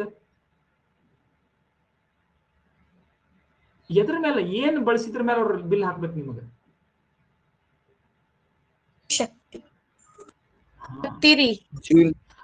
ಅದಕ್ಕೆ ಅವಾಗಿಂದ ಹೇಳ್ತೀನಿ ನಾನು, ಬಾಸ್ ಬೇರೆ ಬೇರೆ ಕಡೆ ನಾನು ಹಿಂಟ್ ಕೊಡಾಕತ್ತೀನಿ. ಅಲ್ಲೆಲ್ಲ ಇಷ್ಟೆಲ್ಲ ಹೇಳ್ಬೇಕಾಗಿತ್ತಾಗ ಶಕ್ತಿಯ 1 ಜೂಲಿಗೆ ಇಷ್ಟ ಅಂತ ಇರ್ತೈತ್ರಿ ಸರಿ. 1 ಜೂಲಿಗೆ ಇಷ್ಟ ಅಂತ ಹೇಳ್ಬೇಕು ಅವ್ರು. ಆದ್ರ ನೋಡೋಣ ಅದನ್ನ ಅವ್ರು ಏನ್ ಮಾಡ್ತಾರೋ. ಈಗ ನೋಡ್ರಿ, ನೀವು ಒಂದು ಕಟ್ಟಿಗೆ ತಗೊಳಕ್ ಹೋಗ್ಯಾರ, ನೀವು ಎಲ್ಲೋ ಒಂದ್ ಕಡೆ ಬಹಳಷ್ಟು ಕಟ್ಟಿಗೆ ತಗೊಳಕ್ ಹೋಗ್ಯಾರ. ಅವಾಗ ಅವ್ರು ಗ್ರಾಮ್ದಾಗ ಕಟ್ಟಿಗೆ ಕೊಡ್ತಾರೆ, ಕಟ್ಟಿಗೆ ಕೊಡುದಿಲ್ಲ. ಕಿಲೋದಾಗ ಕೊಡ್ತಾರೆ, ಕ್ವಿಂಟಲ್ದಾಗ ಕೊಡ್ತಾರ. ಅಂದ್ರೆ 100 ಕಿಲೋದಾಗ ಕೊಡ್ತಾರ ಅವ್ರು. ಯೂನಿಟ್ಸ್ ಬೇಸಿಕಲಿ ನಮ್ಗೆ ಏನ್ ಹೇಳ್ಬೇಕಿಲ್ಲಿ? ದರ ಹೇಳ್ಬೇಕಾದ್ರೆ 1 ಜೂಲ್ ವಿದ್ಯುತ್ ಶಕ್ತಿಯನ್ನ ನೀವು ಬಳಸಿದ್ರೆ ಇಷ್ಟು ರೂಪಾಯಿ ಕೊಡ್ಬೇಕು, ಇದನ್ನೇ ಹೇಳ್ಬೇಕು ಅವ್ರು 1 ಜೂಲಿಗೆ. ಅದು ಎಷ್ಟೇ ಇರಲಿ, 1 ಜೂಲ್ ಅಂತ ಒಂದು ಸಣ್ಣ ಯೂನಿಟ್ ಅದು, ಅದಕ್ಕೆ 1 ಪೈಸಾ ಇರಲಿ, ಏನೇ ಇರ್ಲಿ ಅದು, ಅಥವಾ ಅರ್ಧ ಪೈಸಾ ಇರಲಿ, ಏನೇ ಇರಲಿ, ಅದು ಜೂಲಿಗೆ ಹೇಳ್ಬೇಕಾಗ್ತದೆ. ಜೂಲಿಗೆ ಇಷ್ಟು ಅಂತ. ಅದ್ರ ಬದ್ಲಿ ಅವ್ರೇನ್ ಹೇಳ್ಬೋದು? 1000 ಜೂಲಿಗೆ ಇಷ್ಟು ಅಂತಾನು ಮಾಡ್ಕೋಬಹುದು. 1000 ಜೂಲಿಗೆ ಇಷ್ಟು ಅಂತೂ ಮಾಡ್ಕೋಬಹುದು. 1,00,000 ಜೂಲಿಗೆ ಇಷ್ಟಂತೂ ಮಾಡ್ಕೋಬಹುದು. ಯಾಕ? ಅದು ಬಹಳ ಸಣ್ಣದಿತ್ತು, ಶಕ್ತಿಯ ಪ್ರಮಾಣ ಬಹಳ. ಜೂಲ್ ಅಂದ್ರೆ ಸಣ್ಣದೈತದು, ಅದಕ್ಕೆ ಅದನ್ನ ದೊಡ್ಡದು ಗಟ್ಟಿ ಮಾಡ್ಕೊಳ್ಬಹುದು. ಉದಾಹರಣೆಗೆ ಹೇಳಿದ್ನಲ್ಲ ಈಗ ನಿಮ್ಗೆ, ನೀವು ಚಿನ್ನದ ಅಂಗಡಿಗೆ ಹೋದಾಗ ಅದನ್ನ ಚಿನ್ನವನ್ನ ಏನ್ ಮಾಡ್ಬೋದು ಅವರು? ಗ್ರಾಮ್ದೊಳಗೆ ಅಳಿಬಹುದು, ಅಥವಾ ಮಿಲಿಗ್ರಾಮ್ದಲ್ಲೂ ಅಳಿಬಹುದು. ಅದೇ ನೀವು ದೊಡ್ಡದೊಂದು ಕಟ್ಟಿಗೆ ಬಹಳಷ್ಟು ಕಟ್ಟಿಗೆ ಕೊಂಡು ತಗೊಳಕ್ ಹೋಗಿರ, ಅಲ್ಲಿ ನೀವು ಮಿಲಿಗ್ರಾಮ್ದಾಗ ಅಳದು ಕೊಡ್ರಿ ಅಂದ್ರೆ ಅವ್ರು ಬೈತಾರ. ಮಿಲಿಗ್ರಾಮ್ದಾಗ ಎಲ್ಲಿ ಅಳಿಯೋಣ್ರಿ ಕಟ್ಟಿಗೆ ಅಂತ ಹೇಳಿ, 1 ಟನ್ಗೆ ಇಷ್ಟು ನೋಡ್ರಿ ಅಂತ ಹೇಳ್ತಾರ ಅವ್ರು. 1 ಕಿಲೋ ಹೆಚ್ಚು 1 ಕಿಲೋ ಕಡಿಮೆ ನಡೀತೈತಿ, 1 ಟನ್ಗೆ ಇಷ್ಟು ಅಂತ ಹೇಳ್ತಾರೆ.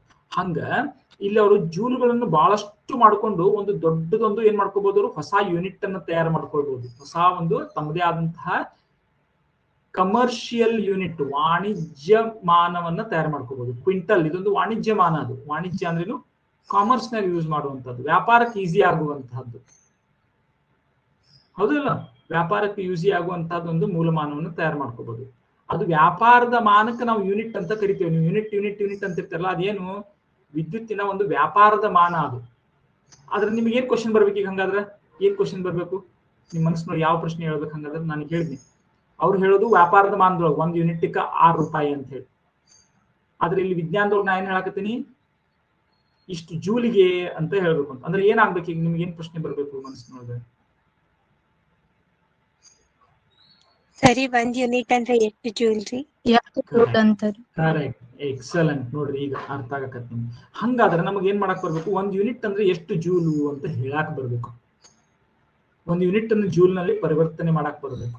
ಜೂಲ್ ಅನ್ನ ಯೂನಿಟ್ ನಲ್ಲಿ ಪರಿವರ್ತನೆ ಮಾಡಕ್ ಬರ್ಬೇಕು. ಒಂದ್ ಯೂನಿಟ್ ಅಂದ್ರೆ ಬಹಳ ಜೂಲ್ ಆಗ್ತಾವ, ಬಹಳ ಜೂಲ್ ಆಗ್ತಾವ. ಅದನ್ನ ಅವರು ಹೆಂಗ್ ಮಾಡ್ಕೊಂಡಿದಾರ, 1000 ಜೂಲ್ಸು ಅಥವಾ 10,000 ಜೂಲ್ಸ್ ಅಂದ್ರೆ ಒಂದು ಯೂನಿಟ್ ಹಿಂಗ್ ಮಾಡ್ಕೊಂಡಿಲ್ಲ. ಸಾಮಾನ್ಯ ಜನರಿಗೆ ಅರ್ಥ ಮಾಡೋ ಹಂಗ ಮಾಡ್ಕೊಂಡಿದ್ದಾರೆ ಅದನ್ನ. ಅದು ಕಮರ್ಷಿಯಲ್ ಯೂನಿಟ್ ಹೆಂಗಿರ್ಬೇಕು, ಈಸಿಲಿ ಅರ್ಥ ಆಗ್ಬೇಕು. ಅಂದ್ರ ನಾನು ಯಾವ್ದೋ ಒಂದು ಉಪಕರಣ ತಗೊಂಡೆಪ್ಪ, ಒಂದು ಉಪಕರಣ ತಗೊಂಡು ಗೀಸರ್ ತಗೊಂಡು, ಇದು ಎಷ್ಟು ಶಕ್ತಿಯನ್ನು ಬಳಸ್ತೈತಿ ಅಂತ ನಮಗ ಇಂಪಾರ್ಟೆಂಟ್ ಇರ್ತೈತಿ ಯಾರಿಗೆ, ಖರೀದಿ ಮಾಡೋರಿಗೆ. ಹೌದಲ್ಲ, ಯಾಕಂದ್ರೆ ನಾ ಬಿಲ್ ಕೊಡ್ಬೇಕಲ್ಲ ಅದಕ್ಕೆ ಅವ್ರು ಏನ್ ಮಾಡಿದಾರು, ಒಂದು ಯೂನಿಟ್ ಅಂದ್ರ ಒಂದು ಯೂನಿಟ್ ಅಂದ್ರ ಏನ್ ಮಾಡ್ಕೊಂಡಿದಾರ ಅವರು, ಏನ್ ಮಾಡ್ಕೊಂಡಿದಾರ ಅಂದ್ರ 1 ಕಿಲೋವ್ಯಾಟ್ ಸಾಮರ್ಥ್ಯದ ಉಪಕರಣವನ್ನ ನೀವು 1 ತಾಸು ಬಳಸಿದ್ರ ಎಷ್ಟು ವಿದ್ಯುತ್ ಶಕ್ತಿ ಆಗ್ತೈತಿ, ಅದಕ್ಕೆ 1 ಯೂನಿಟ್ ಅಂತ ಕರೀತಾರೆ. ಬರ್ಕೋರಿ ಎಷ್ಟು ಈಸಿ ಆಕೈತಿ ನೋಡಿದು. ವ್ಯಾಪಾರ ಮಾಡ್ಬೇಕಾದ್ರೆ ಹಿಂಗ್ ಮಾಡ್ಬೇಕಾಕೈತಿ. ಜೂಲ್ನಾಗ ಹೇಳ್ರ ಬಾಳ ಗದ್ದಲ ಹಿಡಿತೈತಿ, ಮಂದಿ ಗೊತ್ತಿರುದಿಲ್ಲ ಜೂಲ್ ಅಂದ್ರ. ಹಳ್ಳ್ಯಾಗ ಹೋಗಿ ನೀವು ಒಂದು ಜೂಲ್ಗೆ ಇಷ್ಟು ಅಂದ್ರೆ ಏನ್ರಿ ಒಂದ್ ಜೂಲ್ ಯಾವಾಗ ಉಪಯೋಗ ಆಕೈತ್ರಿ, ನಮ್ಗೇನ್ ಗೊತ್ತಿಲ್ಲ ನೋಡ್ರಿ. ಈ ಮೋಟರ್ ಐತಿ ನಮ್ದು 3 ಕಿಲೋವ್ಯಾಟ್ ಮೋಟರ್ ಇದೆ, 3 HP ಮೋಟರ್ ಐತಿ ಅಂತಾರ. ಹಾರ್ಸ್ ಪವರ್ ನಾಗ ಹೇಳ್ತಾರ 3 HP ಮೋಟರ್. ನಿಮ್ ಪಪ್ಪಾಗ ನಿಮ್ ಯಾರು ಅಗ್ರಿಕಲ್ಚರ್ ಮಾಡ್ತಿರಿ, ಹೊಲ ಮಾಡ್ತಿರಿ ಕೇಳಿ ನೋಡ್ರಿ, ಅಥವಾ ನಿಮ್ ಹೊರಗ್ ಪಂಪ್ ಸೆಟ್ ನೋಡ್ರಿ, 3 HP 2 HP 1 HP ಅರ್ಧ HP ಮೋಟರ್ ಅಂತಾರ. ನಮ್ಮ ಮನ್ಯಾಗ ಅಂತಾರ್ರಿ.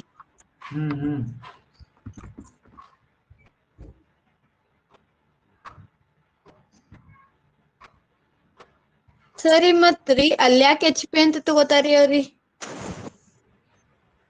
HP ಅನ್ನೋದನ್ನೊಂದು ಪವರ್, ಅದು ಪವರ್ದ ಮಾನ. ಅದು ಒಂದು HP ಅನ್ನೋದು ಸುಮಾರಾಗದು 750 ವ್ಯಾಟ್ಗೆ ಸಮ ಆಕೈತಿ ಒಂದು ಹಾರ್ಸ್ ಪವರ್. ಅದೊಂದು ಹಳೆಯ ಮೂಲಮಾನ, ಅದು ಪವರ್ ಅನ್ನ ಮೆಜರ್ ಮಾಡುವಂಥದ್ದು. ಹಾರ್ಸ್ ಪವರ್ ನೋಡ್ರಿ, ಅದ್ರ ಹೆಸರು. HP ಅಂದ್ರೆ ಏನು, ಹಾರ್ಸ್ ಪವರ್. ಅದು ಒಂದು ಹಳೆಯ ಮೂಲಮಾನ. ಅದನ್ನ ಇನ್ನೂ ಹಂಗಾದ್ರು ರೂಢಿ ಒಳಗ ಐತದು. ಈಗ ಆಕ್ಚುಲಿ SI ಮೂಲಮಾನ ಅಲ್ಲ ಅದು. ಸುಮಾರಾಗಿ ನಾನು ಈಗ ಕನ್ವರ್ಟ್ ಮಾಡಿ ನೋಡಿದ್ನಿ ಇಲ್ಲಿ ಗೂಗಲ್ನಾಗ.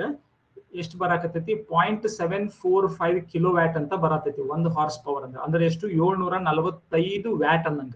0.745 ಕಿಲೋವ್ಯಾಟ್ ಅಂದ್ರೆ 1 HP ಆಗ್ತೈತಿ. ಅದು ಹಂಗ ರೂಢಿ ಒಳಗೆ ಉಳ್ಕೊಂಡದ್ದೈತದು. ಸೊ ಅವಾಗ ನಾವ್ ಏನ್ ಮಾಡ್ಕೋಬೇಕು, ಈಗ 2 HP ಮೋಟರ್ ಐತಿ ಅಂದ್ರೆ ಅದನ್ನ ಏನ್ ಮಾಡ್ಕೋಬಹುದು ಈಸಿಲಾಗಿ. 750 ವ್ಯಾಟ್ಗೆ ಒಂದು HP ಆಯ್ತು. 2 HP ಅಂದ್ರೆ ಎಷ್ಟು ಆಯ್ತು,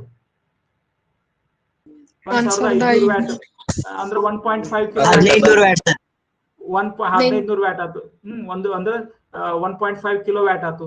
1.5 ಕಿಲೋವ್ಯಾಟ್ ನ ದಿನ ಈ ಮೋಟರ್ 2 ತಾಸು ಬಳಸ್ತೀರಿ, ಎಷ್ಟು ಬಿಲ್ ಆಕತಿ ಅಂತ ಕೇಳ್ತಾರೆ. ಸೊ ಎಷ್ಟಾಯ್ತು, 1.5 ಕಿಲೋವ್ಯಾಟ್ 2 ತಾಸ. 1.5 ನೋಡ್ರಿ ಏನೈತಿ, ಎಷ್ಟು ಯೂನಿಟ್ ಅದು, ಎಷ್ಟು ಕಿಲೋವ್ಯಾಟ್ಗಳು ಎಷ್ಟು ತಾಸು ಬಳಸಿದೇವೆ ಅಂತ ಹೇಳಿ. 1.5 ಕಿಲೋವ್ಯಾಟ್ ಇಂಟು 2 ತಾಸ ಅಂದ್ರೆ 3 ಯೂನಿಟ್ ಆಯ್ತು. 3 ಯೂನಿಟ್ ಬಳಸ್ದಂಗ ಆತ್. ನೀವು 3 ಯೂನಿಟ್ ದಿವ್ಸಕ್ಕೆ ಬಳಸಾಕತ್ತೀರಿ. ನೀವು ತಿಂಗಳ ಎಷ್ಟು ಬಳಸ್ತೀರಿ, ತಿಂಗಳ 30 ದಿವಸ ಹಚ್ತೀರಿ. ದಿನಕ್ಕ 3 ಯೂನಿಟ್ ಆಯ್ತು, ತಿಂಗಳಿಗೆ ಎಷ್ಟಾಯ್ತು, 90 ಯೂನಿಟ್ ಆತ್ರಿ. 90 ಯೂನಿಟ್ ಆತ್ರಿ.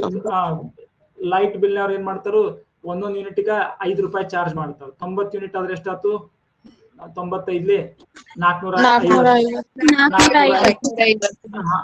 ನಿಮ್ ಬಿಲ್ ಬರ್ತೈತ್ರಿ 450 ರೂಪಾಯಿ ರೀ. ಬಟ್ ಮತ್ತ ಅದ್ರ ಜೊತೆಗೆ ಅವ್ರ ಏನಾರ ಒಂದು ಫಿಕ್ಸ್ಡ್ ಚಾರ್ಜ್ ಅದು ಹಾಕ್ತಾರೆ. 80 ರೂಪಾಯಿ ಫಿಕ್ಸ್ ಇರತೈತಿ ಅವ್ರ ಚಾರ್ಜ್ ರೀ. 450 ರೂಪಾಯಿ ನಿಮ್ದು ಲೈಟ್ ಆತ್ರಿ, ಮತ್ ಫಿಕ್ಸ್ ಚಾರ್ಜ್ ಒಂದು 80 ರೂಪಾಯಿ ಆತ್ರಿ. ಎಲ್ಲಾ ಕೂಡ ನಿಮ್ದು ಒಂದು 530 ರೂಪಾಯಿ ಬಿಲ್ ಬರ್ತೈತಿ ನೋಡ್ರಿ ಅಂತೀರಿ. ಅಲ್ಲಿ ಬರೋಬ್ಬರಿ ಅಷ್ಟೇ ಬಂದಿರ್ತೈತಿ, 528, 529, 532 ಏನೋ ಬಂದಿರ್ತೈತಿ.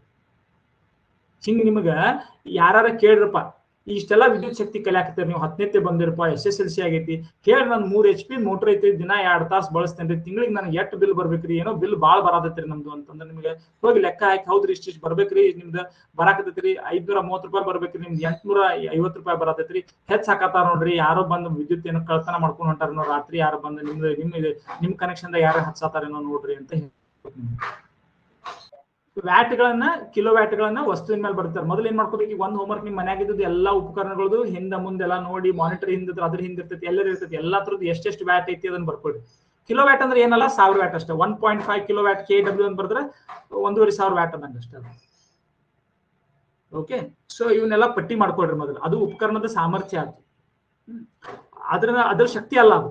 ಅದನ್ನ ಎಷ್ಟು ತಾಸು ಬಳಸ್ತೀರಿ ಅದನ್ನ ಸಮಯ ಜೊತೆ ಗುಣಿಸಿದಾಗ ನಿಮಗೆ ಶಕ್ತಿ ಆಗ್ತೈತಿ, ನೆನಪಿರ್ಲಿ. ಸೊ ಏನು ಪವರ್ ಇಂಟು ಟೈಮ್. ಈಗ ನೋಡ್ರಿ ಇನ್ನೊಂದು ಬರ್ಕೊಡ್ರಿ ಇಲ್ಲಿ ಏನೈತಿ. ಸೊ ಎನರ್ಜಿ ಈಕ್ವಲ್ ಟು ಏನು, ಪವರ್ ಇಂಟು ಟೈಮ್. ಶಕ್ತಿ equal to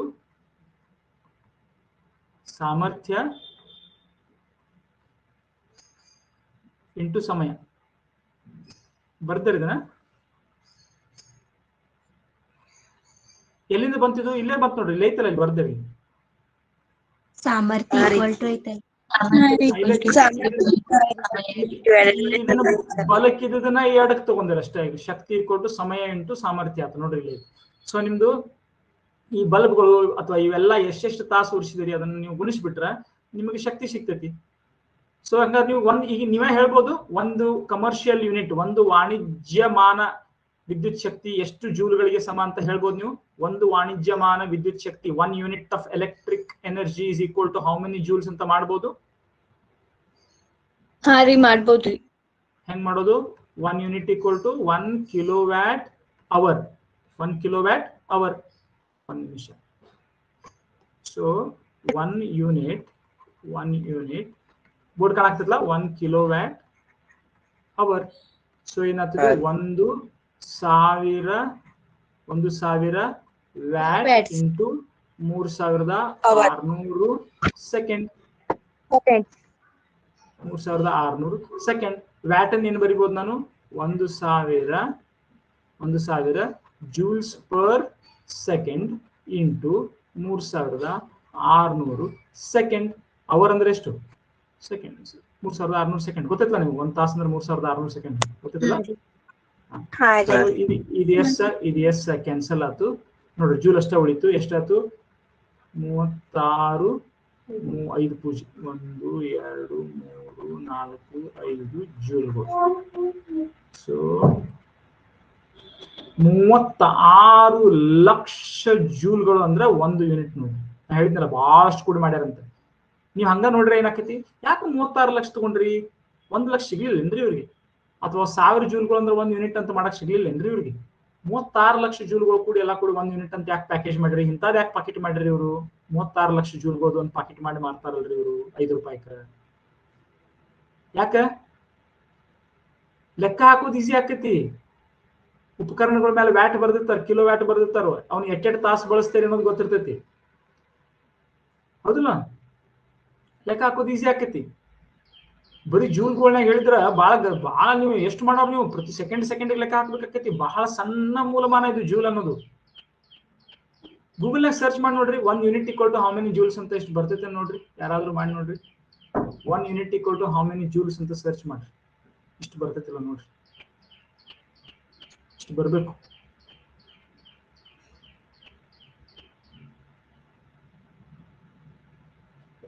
One unit equal to how many joules? Search ಮಾಡಿ.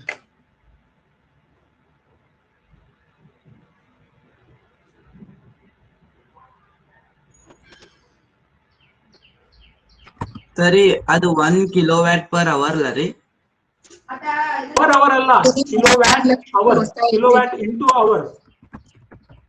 ಅಂದ್ರೆ ಅದು 1 ಎರಡಕ್ಕೂ ಬರ್ತೈತ್ಲಾ ರೀ? 1 ಕಿಲೋವ್ಯಾಟ್ ಮತ್ 1 ಅವರ್ ಅಲ್ಲ ರೀ? ಹೌದು, 1 ಕಿಲೋವ್ಯಾಟ್ ಗುಣಾಕಾರ 1 ತಾಸು. ಸರಿ, ಇಷ್ಟ ಬಂತ್ರಿ. ಇಷ್ಟ ಬಂತ್ರಿ ಸರಿ. ಇಷ್ಟ ಬಂತು? ಹಾ ರೀ. ಎಲ್ಲಿ ಬಂತು? ನಾನು ಬರ್ತೀನಿ ವಿಕಿಪೀಡಿಯಾ ಪೇಜ್ ತೋರ್ಸಕ. 6 into 10 to the 4 of 6. 3.6 million ಅಂತ ಬಂದಿದ್ರಿ. ಹಾ, ಎಲ್ಲ ಒಂದ ಅದು. ಎಲ್ಲ ಒಂದ. This is equal to 3.6 1 2 3 4 5 6 into 10 to the power 6 joules ಜೋಲ್ is equal to 3.6 million. 10 to the power 6 ಅಂದ್ರೆ ಯಾವತ್ತು million. 3.6 million joules. Million Jules ಬರ್ತದೆ.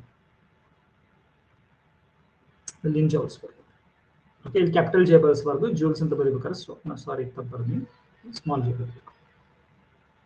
ಕ್ಯಾಪಿಟಲ್ ಜೆ ಅವರ ಹೆಸರನ್ನು ಬಳಸಬೇಕಾದ್ರೆ ಮಾತ್ರ, ವಿಜ್ಞಾನಿ ಹೆಸರನ್ನು ಮಾಡಬೇಕಾದ್ರೆ ಮಾತ್ರ capital J. Okay, got it? ಏನಂತ? ಇದು ಏನು ಗೊತ್ತಿಲ್ಲದ ಯೂನಿಟ್ ಯೂನಿಟ್ ಯೂನಿಟ್ ಯೂನಿಟ್ ಅಂತ ಅನ್ಕೊಂತ ಹೋಗ್ಬಿಟ್ರಿ ಅಂದ್ರ ಏನು ಮಾಡಕ್ಕಾಗೋದಿಲ್ಲ ನಿಮ್ಗೆ. ಈಗ ಲೆಕ್ಕ ಮಾಡಕ್ಕಾಕತಿ, ಯೂಸ್ಫುಲ್ ಕೆಲಸ ಮಾಡಕ್ಕಾಕತಿ, ಯಾರಿಗಾದ್ರೂ ಒಂದು ಯೂಸ್ಫುಲ್ ಸಲಹೆಯನ್ನು ಮಾಡಕ್ಕಾಕತಿ. ನಿಮ್ಗೆ ನಾಳೆ UPS ತಗೋಬೇಕು, ಮನಿ ಒಳಗೆ ಇನ್ವರ್ಟರ್ ತಗೋಬೇಕು, ಅವಾಗ ನೀವೆಲ್ಲ ಲೆಕ್ಕ ಹಾಕ್ಬೇಕು. ಎಷ್ಟು VA ಬರ್ತ್ ಕೇಳ್ತಾರೋ. ಬಹಳಷ್ಟು ಮಂದಿ ಎಲೆಕ್ಟ್ರಿಷಿಯನ್ಗಳು ಬಂದಿರ್ತಾರೆ, ಅವ್ರಿಗೂ ಪಾಪ ಗೊತ್ತಾಗ್ತಿರ್ತಲ್ಲ, ಇಷ್ಟು ತಗೊಂಡ್ಬಿಡ್ರಿ, ಏನು 600 VA ತಗೊಳ್ರಿ, 800 VA ತಗೊಳ್ರಿ ಅಂತ ನಾನು ಹೇಳ್ತೀನಿ. ನೋಡಪ್ಪ ಇಷ್ಟೆಲ್ಲ ಕನೆಕ್ಟ್ ಮಾಡ್ತೀನಿ, ಹೆಂಗ್ 800 VA ಸಾಕೈತಿ ಸರ್? ಹಂಗಾರೆ ನೀವ ಲೆಕ್ಕ ಮಾಡ್ಬಿಡ್ರಿ ಅಂತಾರ. ಮನಲ್ಲಿ ಲೆಕ್ಕ ಮಾಡಿದ ಕೂಡ ಹೌದೇನ್ರಿ, ಒಂದೊಂದ್ಸಲ ಹೆಂಗ ಹಾಕೈತೆ ನಮಗೂ ಲೆಕ್ಕ ಬರಂಗಿಲ್ರಿ, ಏನ್ರ ಹಾಕ್ತೀರಿ ಆಮೇಲೆ ಟ್ರಿಪ್ ಹಾಕವ್ರಿ ಅಂತ. ಸೊ ಎಲೆಕ್ಟ್ರಿಷಿಯನ್ಗಳು ಆದಾಗೂ ಸಹಿತ ಅವ್ರಿಗೆ ಏನು ಲೆಕ್ಕ ಪಾಪ ಸಾಲಿಗೆ ಹೋಗಿರ್ಲಿಲ್ಲ, ಲೆಕ್ಕ ಸರಿಗೆ ಬಂದಿರ್ಲಿಲ್ಲ, ಇನ್ನೊಬ್ರ ಕಡೆ ಹೋಗಿ ಹಂಗ ಹಿಂಗೇನೋ ಕಲ್ತಿರ್ತಾರ ಅದನ್ನ ಇದನ್ನ ಮಾಡೋದನ್ನ. ಬಟ್ ಕೆಲವೊಬ್ರು ಹುಷಾರಿರ್ತಾರೋ, ಅವ್ರ ಏನ್ ಮಾಡ್ತಾರೋ ಇನ್ನೊಬ್ರ ಕಡೆ ಹೋಗಿ ಹಂಗ ನೋಡ್ಕೊಂಡು, ಅವ್ರಿಗೆಲ್ಲ ಇದು ಗೊತ್ತಿರೋದಿಲ್ಲ, ಬಟ್ ಹಂಗ ನೋಡಿ ಕಲಿತಾರ. ಆಮೇಲೆ ಅವ್ರಿಗೆ VA ಅಂದ್ರೆ ಏನು, ಅದಂದ್ರೆ ಏನು, ಎಷ್ಟೆಷ್ಟು ಹಾಕ್ಬೇಕು, ಏನೇನ್ ಹಾಕ್ಬೇಕು, ಎಲ್ಲಿ ರೇಟಿಂಗ್ ಇದ್ದದ್ದು ಯಾವ್ದನ್ನ ಹಾಕ್ಬೇಕು. ಹಾಕ್ಲಿಲ್ಲ ಅಂದ್ರೆ ಎಲೆಕ್ಟ್ರಿಕ್ ವೈರಿಂಗ್ ಎಲ್ಲ ತಪ್ಪೋಗ್ಬಿಡ್ತೈತಿ, ಮನ್ಯಾಗ ಟ್ರಿಪ್ ಆಗ್ತಾವ, ಏನೇನೋ ಪ್ರಾಬ್ಲಮ್ ಆಗ್ತಾವ. Okay, so good. ಈಗ ನಿಮಗೆ ಮೂಲಮಾನಗಳ ಜೊತೆಗೂ ಚಲೋ ತಂಗ ಆಟ ಆಡಕ್ ಬರಾಕತ್ತು. ಇದು ನಿಮಗೆ PUC ಬಹಳ ಹೆಲ್ಪ್ ಆಗ್ತದೆ. ಫಸ್ಟ್ ಚಾಪ್ಟರ್ ಇದೆ ಇದು. PUC ಹೋದ್ಮೇಲೆ ಸೈನ್ಸ್ ಹೋಗಿ ನಿಮ್ಗೆ ಯೂನಿಟ್ಸ್ ಅಂಡ್ ಮೆಜರ್ಮೆಂಟ್ಸ್ ಬರ್ತೈತಿ, ನಿಮ್ಗೆ ಬಹಳ ಚಲೋ ಅರ್ಥ ಆಗ್ತೈತೆ. ಅವಾಗ ಯೂನಿಟ್ಗಳ ಬಗ್ಗೆ ಎಲ್ಲ ಹೆಂಗೆ ಏನಾಗ್ತದೆ. ಯೂನಿಟ್ ಅಂದ್ರೆ ಇಲ್ಲಿ ಮೂಲಮಾನದ ಬಗ್ಗೆ, ಎಲೆಕ್ಟ್ರಿಕ್ ಯೂನಿಟ್ ಬಗ್ಗೆ ಆಗ್ತಿಲ್ಲ. ಎಷ್ಟು ಹೊಸ ಹೊಸ ಮೂಲಮಾನಗಳು ಬಂದು ನೋಡ್ರಿ. ಬರೀ ನೀವು 10ನೇ ಬರೋಕ್ಕಿಂತ ಮೊದಲು ಬರೀ ಏನಿದ್ದು ನಿಮ್ ಕಡೆಗೆ? ಮೀಟರ್ ಇತ್ತು, ಲೀಟರ್ ಇತ್ತು, ಚದರ ಸೆಂಟಿಮೀಟರ್ ಇತ್ತು, ಘನ ಸೆಂಟಿಮೀಟರ್ ಇತ್ತು, ಸೆಕೆಂಡ್ ಇತ್ತು. ಭಾಳ ಅಂದ್ರೆ 9th ಏನ್ ಬಂತು? ನ್ಯೂಟನ್ ಬಂತು, ಫೋರ್ಸ್ದು ಎಕ್ಸಲರೇಷನ್ ಬಂತು, ಮೀಟರ್ಸ್ ಪರ್ ಸೆಕೆಂಡ್ ವೇಗ, ಮೀಟರ್ಸ್ ಪರ್ ಸೆಕೆಂಡ್ ಸ್ಕ್ವೇರ್ ವೇಗೋತ್ಕರ್ಷ ಬಂದಿತ್ತು. ಈಗ ಒಮ್ಮಿಂದೊಮ್ಗಲೆ ಎಲೆಕ್ಟ್ರಿಸಿಟಿ ಬಂದ್ಕೊಳ್ಳಿ, ಒಮ್ಮಿಂದೊಮ್ಗಲೆ ಎಷ್ಟು ಒಂದು ಡಜನ್ ಮೂಲಮಾನಗಳು ಬಂದ್ಬಿಡ್ತಾವ ನೋಡ್ರಿ. ಒಮ್ಮಿಂದೊಮ್ಗಲೆ ಕೂಲಮ್ಸ್ ಬಂತು, ಆಂಪಿಯರ್ ಬಂತು, ವೋಲ್ಟ್ ಬಂತು, ಓಮ್ ಬಂತು, ಮೋ ಬಂತು, ಓಮ್ ಮೀಟರ್ಸ್ ಬಂತು, ಆಮೇಲೆ ಜೂಲ್ಸ್ ಬಂತು, ವ್ಯಾಟ್ ಬಂತು, ಯೂನಿಟ್ ಬಂತು, ಕಿಲೋವ್ಯಾಟ್. ಹಾ, 1 2 ನೋಡ್ರಿ. ಒಮ್ಮಿಂದೊಮ್ಗಿಲೆ ನಿಮಗ ಒಂದು ದೊಡ್ಡದು ಇರ್ತಾ ಇತ್ತು. ಹಿಂಗ ಈ ಮೂಲಮಾನಗಳು ಇನ್ನೂ ಹೆಚ್ಚಾಗ್ಬಿಡ್ತವೆ. ಎಲೆಕ್ಟ್ರಿಸಿಟಿ ಬಹಳ ಹೆಚ್ಚಾಯ್ತು. ಇನ್ನಷ್ಟು ನೀವು ಕಾಲೇಜ್ಗೆ ಹೋಗೋತಕ್ಕಂದ್ರೆ ಮತ್ತೆ ಬೇರೆ ಬೇರೆ ಬೇರೆ ಬೇರೆ ಬೇರೆ ಮೂಲಮಾನಗಳು ಬರ್ತಾವ. So you should be measuring them correctly. Okay, so ನಾನು ಏನ್ ಮಾಡ್ತೇನೆ ಈಗ, ನೀವು ಒಂದೇನ್ ಕೆಲಸ ಮಾಡ್ಬೇಕು, ಮನೆಯೊಳಗಿನ ಉಪಕರಣಗಳನ್ನೆಲ್ಲ ಪಟ್ಟಿ ಮಾಡ್ಕೊರಿ. ಎಷ್ಟೆಷ್ಟು ಯಾವ್ಯಾವ ವ್ಯಾಟ್ಗಳು ಅದಾವು, ಏನೇನದಾವು ಅಂತ ಹೇಳಿ. ಅವಾಗ ನಿಮ್ಗೆ ಅಂದಾಜ್ ಬರ್ಬೇಕು. ಅದನ್ನ ಒಂದು ತಾಸು ಬಳಸಿನಂದ್ರ ಎಷ್ಟು ಯೂನಿಟ್ ಖರ್ಚಾಗ್ತೈತಿ ಅಂತ. 1 ಕಿಲೋ ವ್ಯಾಟ್ ಅದಿದ್ರ ಅಂತೂ ಸಿಂಪಲ್, 1 ತಾಸು ಬಳಸಿನಂದ್ರೆ 1 ಯೂನಿಟ್ ಹೋಯ್ತು. 2 ಕಿಲೋ ವ್ಯಾಟ್ ಅದಿತ್ತಂದ್ರ ಅವಾಗ ಅರ್ಧ ತಾಸು ಬಳಸಿದ್ರ 1 ಯೂನಿಟ್ ಆಯ್ತು. ಹೌದಿಲ್ಲ? 2 ಕಿಲೋ ವ್ಯಾಟ್ ಅದ್ ಏನಾದ್ರು ಇತ್ತಪ್ಪ ನಿಮ್ಮಲ್ಲಿ ಮನೆಯೊಳಗೆ AC ಇತ್ತು ಅಂದ್ರೆ ಅದನ್ನ ಬರೀ ಅರ್ಧ ತಾಸು ಬಳಸಿದ್ರು ಸಾಕು, 1 ಯೂನಿಟ್ ಹೋದಂಗನ. 1 ತಾಸು ಬಳಸಿದ್ರೆ 2 ಯೂನಿಟ್ ಹೋಗ್ತೈತಿ. ಅರ್ಥ ಆಗತ್ತೆ ನಾ ಹೇಳತ್ತಿದ್ದು? ಅರ್ಥ ಆಗ್ತೈತಿ?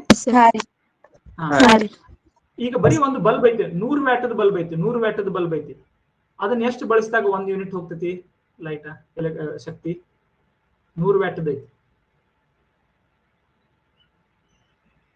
100 ವ್ಯಾಟದ ಬಲ್ಬ್ ಅನ್ನ ಎಷ್ಟು ಬಳಸಿದಾಗ 1 ಯೂನಿಟ್ ಆಯ್ತು?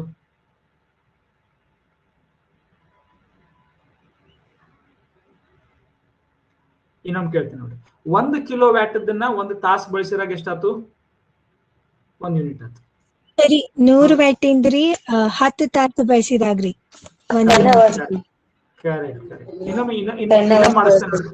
ಎಲ್ಲಾರ್ಗು ಬರ್ತೈತಿ ನೋಡ್ರಿ, ಎಲ್ಲಾರ್ಗು ಬರ್ತೈತಿ ನೋಡ್ರಿ. ಇನ್ನೊಮ್ಮೆ ಮಾಡಿಸ್ತೇನೆ. 1 ಕಿಲೋ ವ್ಯಾಟ್ ಅದನ್ನ 1 ತಾಸು ಬಳಸಿದ್ರ 1 ಯೂನಿಟ್ ಹೋಯ್ತು. 1 ಯೂನಿಟ್ ಹೋಯ್ತು 1 ಕಿಲೋ ವ್ಯಾಟ್. ಈಗ 1 ಕಿಲೋ ವ್ಯಾಟ್ ಅನ್ನ ನಾನು 2 ತಾಸು ಬಳಸಿದ್ರ 1 ಕಿಲೋ ವ್ಯಾಟದ ಉಪಕರಣವನ್ನು 2 ತಾಸು ಓಕೆ. 1 ಕಿಲೋ ವ್ಯಾಟ್ ಅದನ್ನ 10 ತಾಸು ಬಳಸಿದ್ರ ಚಾಕ್ಲೇಟ್ ಮಾಡಿ 1 ಕಿಲೋ ವ್ಯಾಟ್ 10 ತಾಸು. ಹಾ, ನೀವು ಚಾಕ್ಲೇಟ್ ಮಾಡ್ಕೊಂತ ಹೋಗ್ರಿ. ಇನ್ಮ್ಯಾಗ ಕ್ವಿಕ್ ಆಗಿ ಎಲ್ಲಾರ್ದು ಬರ್ತದೆ. 1 ಕಿಲೋ ವ್ಯಾಟ್ 10 ತಾಸು, 1 ಕಿಲೋ ವ್ಯಾಟ್ 10 ಟೈಮ್ಸ್. ಅರ್ಥ ಆಯ್ತು? 1 ಕಿಲೋ ವ್ಯಾಟ್ ಅನ್ನ 10 ತಾಸು ಬಳಸಿದಂದ್ರೆ ಎಷ್ಟಾಯ್ತು? 10 ಯೂನಿಟ್ ಆಯ್ತು. ಈಗ ನಾನು 2 ಕಿಲೋ ವ್ಯಾಟ್ ಒಂದು ಉಪಕರಣ ತಗೋತೇನೆ, ಅದನ್ನ 1 ತಾಸು ಬಳಸ್ತೇನೆ, ಎಷ್ಟಾಯ್ತು? ಎಷ್ಟು ಯೂನಿಟ್? ಸರಿ, 1 ಯೂನಿಟ್ 2 ಯೂನಿಟ್ ತಗೊಳ್ರಿ. ಹೌದು, ಕಿಲೋ ವ್ಯಾಟ್ ಇಂಟು ಗುಣಾಕಾರ ತಾಸು. ನೋಡ್ರಿ ಇಲ್ಲಿ 2 ಕಿಲೋ ವ್ಯಾಟ್ ಅನ್ನು 1 ತಾಸು ಬಳಸಿದ್ರೆ ಎಷ್ಟಾಯ್ತು? 2 ಯೂನಿಟ್ ಆಯ್ತು. ಗೊತ್ತಾಗ್ಲಿಲ್ಲ? 2 ಆಯ್ತು. 2 ಆಯ್ತು. 2 ಐತ್ರಿ. 2 ಐತ್ರಿ ಅಂದ್ರೆ 2 ಯೂನಿಟ್ ಆತ್ರಿ. ನೋಡ್ರಲ್ಲ, ಈಗ ನಿಮ್ ಮನಿ ಬಾಜುಕಿನವರು 1 ಕಿಲೋವ್ಯಾಟ್ ಗೀಸರ್ ಅನ್ನ 2 ತಾಸು ಬಳಸ್ತಾರೆ, ನೀವು 2 ಕಿಲೋವ್ಯಾಟ್ ಅದನ್ನ 1 ತಾಸು ಬಳಸ್ತಾರೆ. ಇಬ್ಬರಿಗೂ ಸೇಮ್ ಬಿಲ್ ಬರ್ಬೇಕೋ ಬೇಡ? ಕರೆಕ್ಟ್. ಸೊ 2 ಕಿಲೋವ್ಯಾಟ್ 1 ತಾಸು ಬಳಸಿದ್ರು 2 ಯೂನಿಟ್ ಆಯ್ತು. ಈಗ 2 ಕಿಲೋವ್ಯಾಟ್ ಅನ್ನ 4 ತಾಸು ಬಳಸ್ತೇನೆ ನಾನು, ಅವಾಗ 8 ಯೂನಿಟ್ ಆತ್ರಿ. 8 ಯೂನಿಟ್ ಹಾಕಿದ್ರಿ. Very good. 2 ಕಿಲೋವ್ಯಾಟ್ ಅನ್ನ ನಾನು ಅರ್ಧ ತಾಸು ಬಳಸ್ತೇನೆ, ಅವಾಗ 1 ಯೂನಿಟ್. 1 ಯೂನಿಟ್.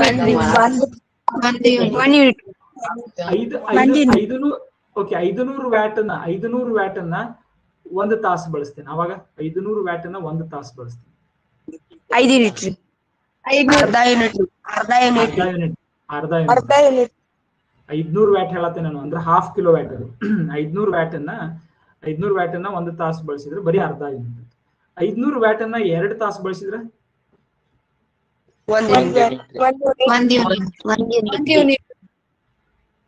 ಓಕೆ, ಈಗ ನಂದು ಒಂದು ಸಣ್ಣ ಬಲ್ಬ್ ಐತಿ, ಬರೀ 50 ವ್ಯಾಟ್ ಐತಿ, ಅದನ್ನ ನಾನು ಎಷ್ಟು ತಾಸು ಬಳಸಬೇಕು 1 ಯೂನಿಟ್ ಆಗ್ಬೇಕಾರೆ? 20 ತಾಸು. 20 ತಾಸು. ಕರೆಕ್ಟ್.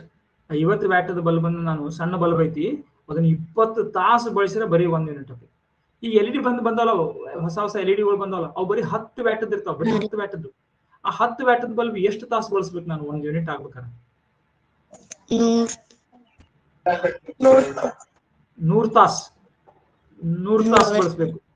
100 ಅವರ್ಸ್ ನಾನು ಬಳಸಿದ್ನಂದ್ರೆ ಆವಾಗ ನನಗೆ ಬರೀ 5 ರೂಪಾಯಿ ಬಿಲ್, ಅಥವಾ ಈಗ ಯೂನಿಟಿಗೆ ಹೆಚ್ಚಾಗಿರ್ಬೇಕು, 7 ರೂಪಾಯಿ ಆಗಿರ್ಬೇಕು, ಈಗ 7 ರೂಪಾಯಿ ಬರ್ತೈತಿ. ಈ ದರ ಹೆಚ್ಚಾಕಿರ್ತೈತಿ, 1 ಯೂನಿಟಿಗೆ 5 ರೂಪಾಯಿ ಇರ್ತೈತಿ. ಅಕ್ಕಿ ರೇಟ್ ಹೆಂಗ್ ಹೆಚ್ಚಾಕೈತಲ್ಲ ಹಂಗ ಅವ್ರು ಹೇಳ್ತಿರ್ತಾರ, ಈಗ 5 ರೂಪಾಯಿ ಐತ್ರಿ, 6 ರೂಪಾಯಿ ಐತ್ರಿ, 7 ರೂಪಾಯಿ ಐತ್ರಿ, 8 ರೂಪಾಯಿ ಐತ್ರಿ, ಮಹಾರಾಷ್ಟ್ರದಾಗ 10 ರೂಪಾಯಿ ಐತ್ರಿ, ತಮಿಳ್ನಾಡಿನಾಗ ಭಾಳ ಕಡಿಮೆ ಐತ್ರಿ, 4 ರೂಪಾಯಿ ಐತ್ರಿ, ಹಿಂಗ್ ಹೇಳ್ತಿರ್ತಾರೆ. ಬೇರೆ ಬೇರೆ ಕಡೆ ಬೇರೆ ಬೇರೆ ದರ ಇರ್ತೈತಿ ಯೂನಿಟಿಗೆ, ಅದು ಬೇರೆ ವಿಷಯ, ಅದು ಲಾಸ್ಟಿಗೆ ಗುಣಿಸೋದಷ್ಟ. ಆದ್ರೆ ಎಷ್ಟು ಯೂನಿಟ್ ಆಗ್ತದೆ ನೋಡ್ರಿ, 10 ವ್ಯಾಟ್ ನಾನು 100 ತಾಸು ಬಳಸಿದಾಗ ಅಷ್ಟಾಯ್ತು. ಬಟ್ 10 ವ್ಯಾಟ್ LED ನಾನು 10 ಹಾಕಿದ್ದೇನೆ, 10 ವ್ಯಾಟ್ ಬಲ್ಲಿ LED ಬಲ್ಬ್ಗಳನ್ನ ಎಷ್ಟು ಹಾಕಿದ್ದೀನಿ? 10 ಹಾಕಿದ್ದೀನಿ. ಈಗ ನಾವು 10 ಚಾಲೂ ಮಾಡ್ತೇನೆ, ಎಷ್ಟು ತಾಸಿಗೆ 1 ಯೂನಿಟ್ ಆಕೈತಿ? 10 ತಾಸು. Very good, excellent. ಬಾರಿ ಪಿಕಪ್ ಮಾಡಿದ್ದೀರಿ, ವೆರಿ ಗುಡ್, ಬಹಳ ಖುಷಿ ಆಯ್ತು ನನಗೆ. ಓಕೆ, ಸೊ ಇದ್ರ ಮ್ಯಾಗ ನಾನು ಲೆಕ್ಕ ಕೊಡ್ತೇನೆ ನಿಮ್ಗೆ, ಲೈಟ್ ಬಿಲ್ ಲೆಕ್ಕ ಹಾಕಕ್ಕೆ. ಈಗ ಮನಿ ಒಳಗೆ ಹೋಗಿ ನೀವೆಲ್ಲಾನು ಉಪಕರಣಗಳನ್ನ ಚೆಕ್ ಮಾಡಿ, ಮತ್ತೆ ಚಾಲು ಇದ್ದು ಹೋಗಿ ಐಡಿಯಾ ಹೋಗ್ಬೇಡ್ರಿ, ಮತ್ತೆ ಎಲ್ಲರೂ ಬಿಸಿ ಇದ್ದದ್ದು ಚಾಲು ಇದ್ದದ್ದು ಮನೆಯಾಗ ಸರ್ ಹೇಳಿದಾರ ಅಂತೇಳಿ ಆಫ್ ಆಗೈತಿಲ್ಲ ನೋಡ್ಕೊಂಡು ಅದನ್ನ ಸಾವಕಾಶಾಗಿ ಅದನ್ನ ಅನ್ಪ್ಲಗ್ ಮಾಡ್ಕೊಂಡು ನೋಡ್ಬೇಕು. ಯಾವುದೇ ಎಲೆಕ್ಟ್ರಿಕಲ್ ಎಕ್ವಿಪ್ಮೆಂಟ್ ಅನ್ನ ಅನಲೈಸ್ ಮಾಡ್ಬೇಕಾದ್ರೆ ಅದನ್ನ ಸ್ವಿಚ್ ಆಫ್ ಮಾಡಿ ಅನ್ಪ್ಲಗ್ ಮಾಡಿ ಕರೆಕ್ಟ್ ಆಗಿ ಬಳಸಬೇಕು. ಸುಮ್ನೆ ಹೋಗಿ ಎಲ್ಲರೇ ಫ್ಯಾನ್ ಹಿಡಿದು ಬಿಡೋದಲ್ಲ, ಆಮೇಲೆ ಈ ಕಡೆ ನೀವು ಫ್ಯಾನ್ ಹಿಡಿಯಕ್ಕೆ ಹೋಗಿರ್ದಾಗ ತಮ್ಮ ತಂಗಿ ಎಲ್ಲರೂ ಬಂದಲ್ಲ, ಈ ಕಡೆ ಬಂದ್ ಬಟನ್ ಆನ್ ಮಾಡ್ಬಿಟ್ರೆ ಫ್ಯಾನ್ ತಿರ್ಗಕ್ಕೆ ಚಲೋ ಆಗುತ್ತೆ, ಹಂಗಾಗ್ಬಾರ್ದು. Okay good. ಅದು 1 ಯೂನಿಟ್ ಅಂದ್ರೆ ರೀ 0.17 ಬರತೈತ್ರಿ ರೂಪೀಸ್ ರೀ. 1 ಯೂನಿಟ್ಗೆ ಎಷ್ಟು ರೊಕ್ಕ? 0.17 ರೀ. ಎಲ್ಲಿದ್ ಕೇಳ, ಯಾವ ರೇಟ್, ಎಲ್ಲಿ ರೇಟ್ ನೋಡಕತ್ತೀನಿ ನೀನು? ನಮ್ ಗೂಗಲ್ ಒಳಗೆ ಸರ್ಚ್ ಮಾಡೀನಿ ಸರ್. ಯಾವ ಕಂಪನಿದು, ಯಾವ ಸ್ಟೇಟ್ ಅದು, ಯಾವ ಊರಿನಾಗಿಂದು, ಅಮೆರಿಕಾದ್ದು, ಭಾರತದಾಗಿಂದು? ಒಂದ್ ಸೆಕೆಂಡ್. ಒಂದ್ ಕೆಲಸ ಮಾಡು, ಹೆಸ್ಕಾಮ್ ನಮಗೆ ಸಿಗೋದಿಲ್ಲ, ಕರ್ನಾಟಕದೊಳಗೆ ಇಲ್ಲೆಲ್ಲ ಸಿಗೋದು ಹುಬ್ಬಳ್ಳಿ ವಿದ್ಯುತ್ ಸರಬರಾಜು ಕಂಪನಿ. ಹೆಸ್ಕಾಮ್ 1 ಯೂನಿಟ್ ಪ್ರೈಸ್ ಅಂತ ಸರ್ಚ್ ಮಾಡಿ ಗೂಗಲ್ದಾಗ. HESCOM HESCOM, HESCOM 1 unit price.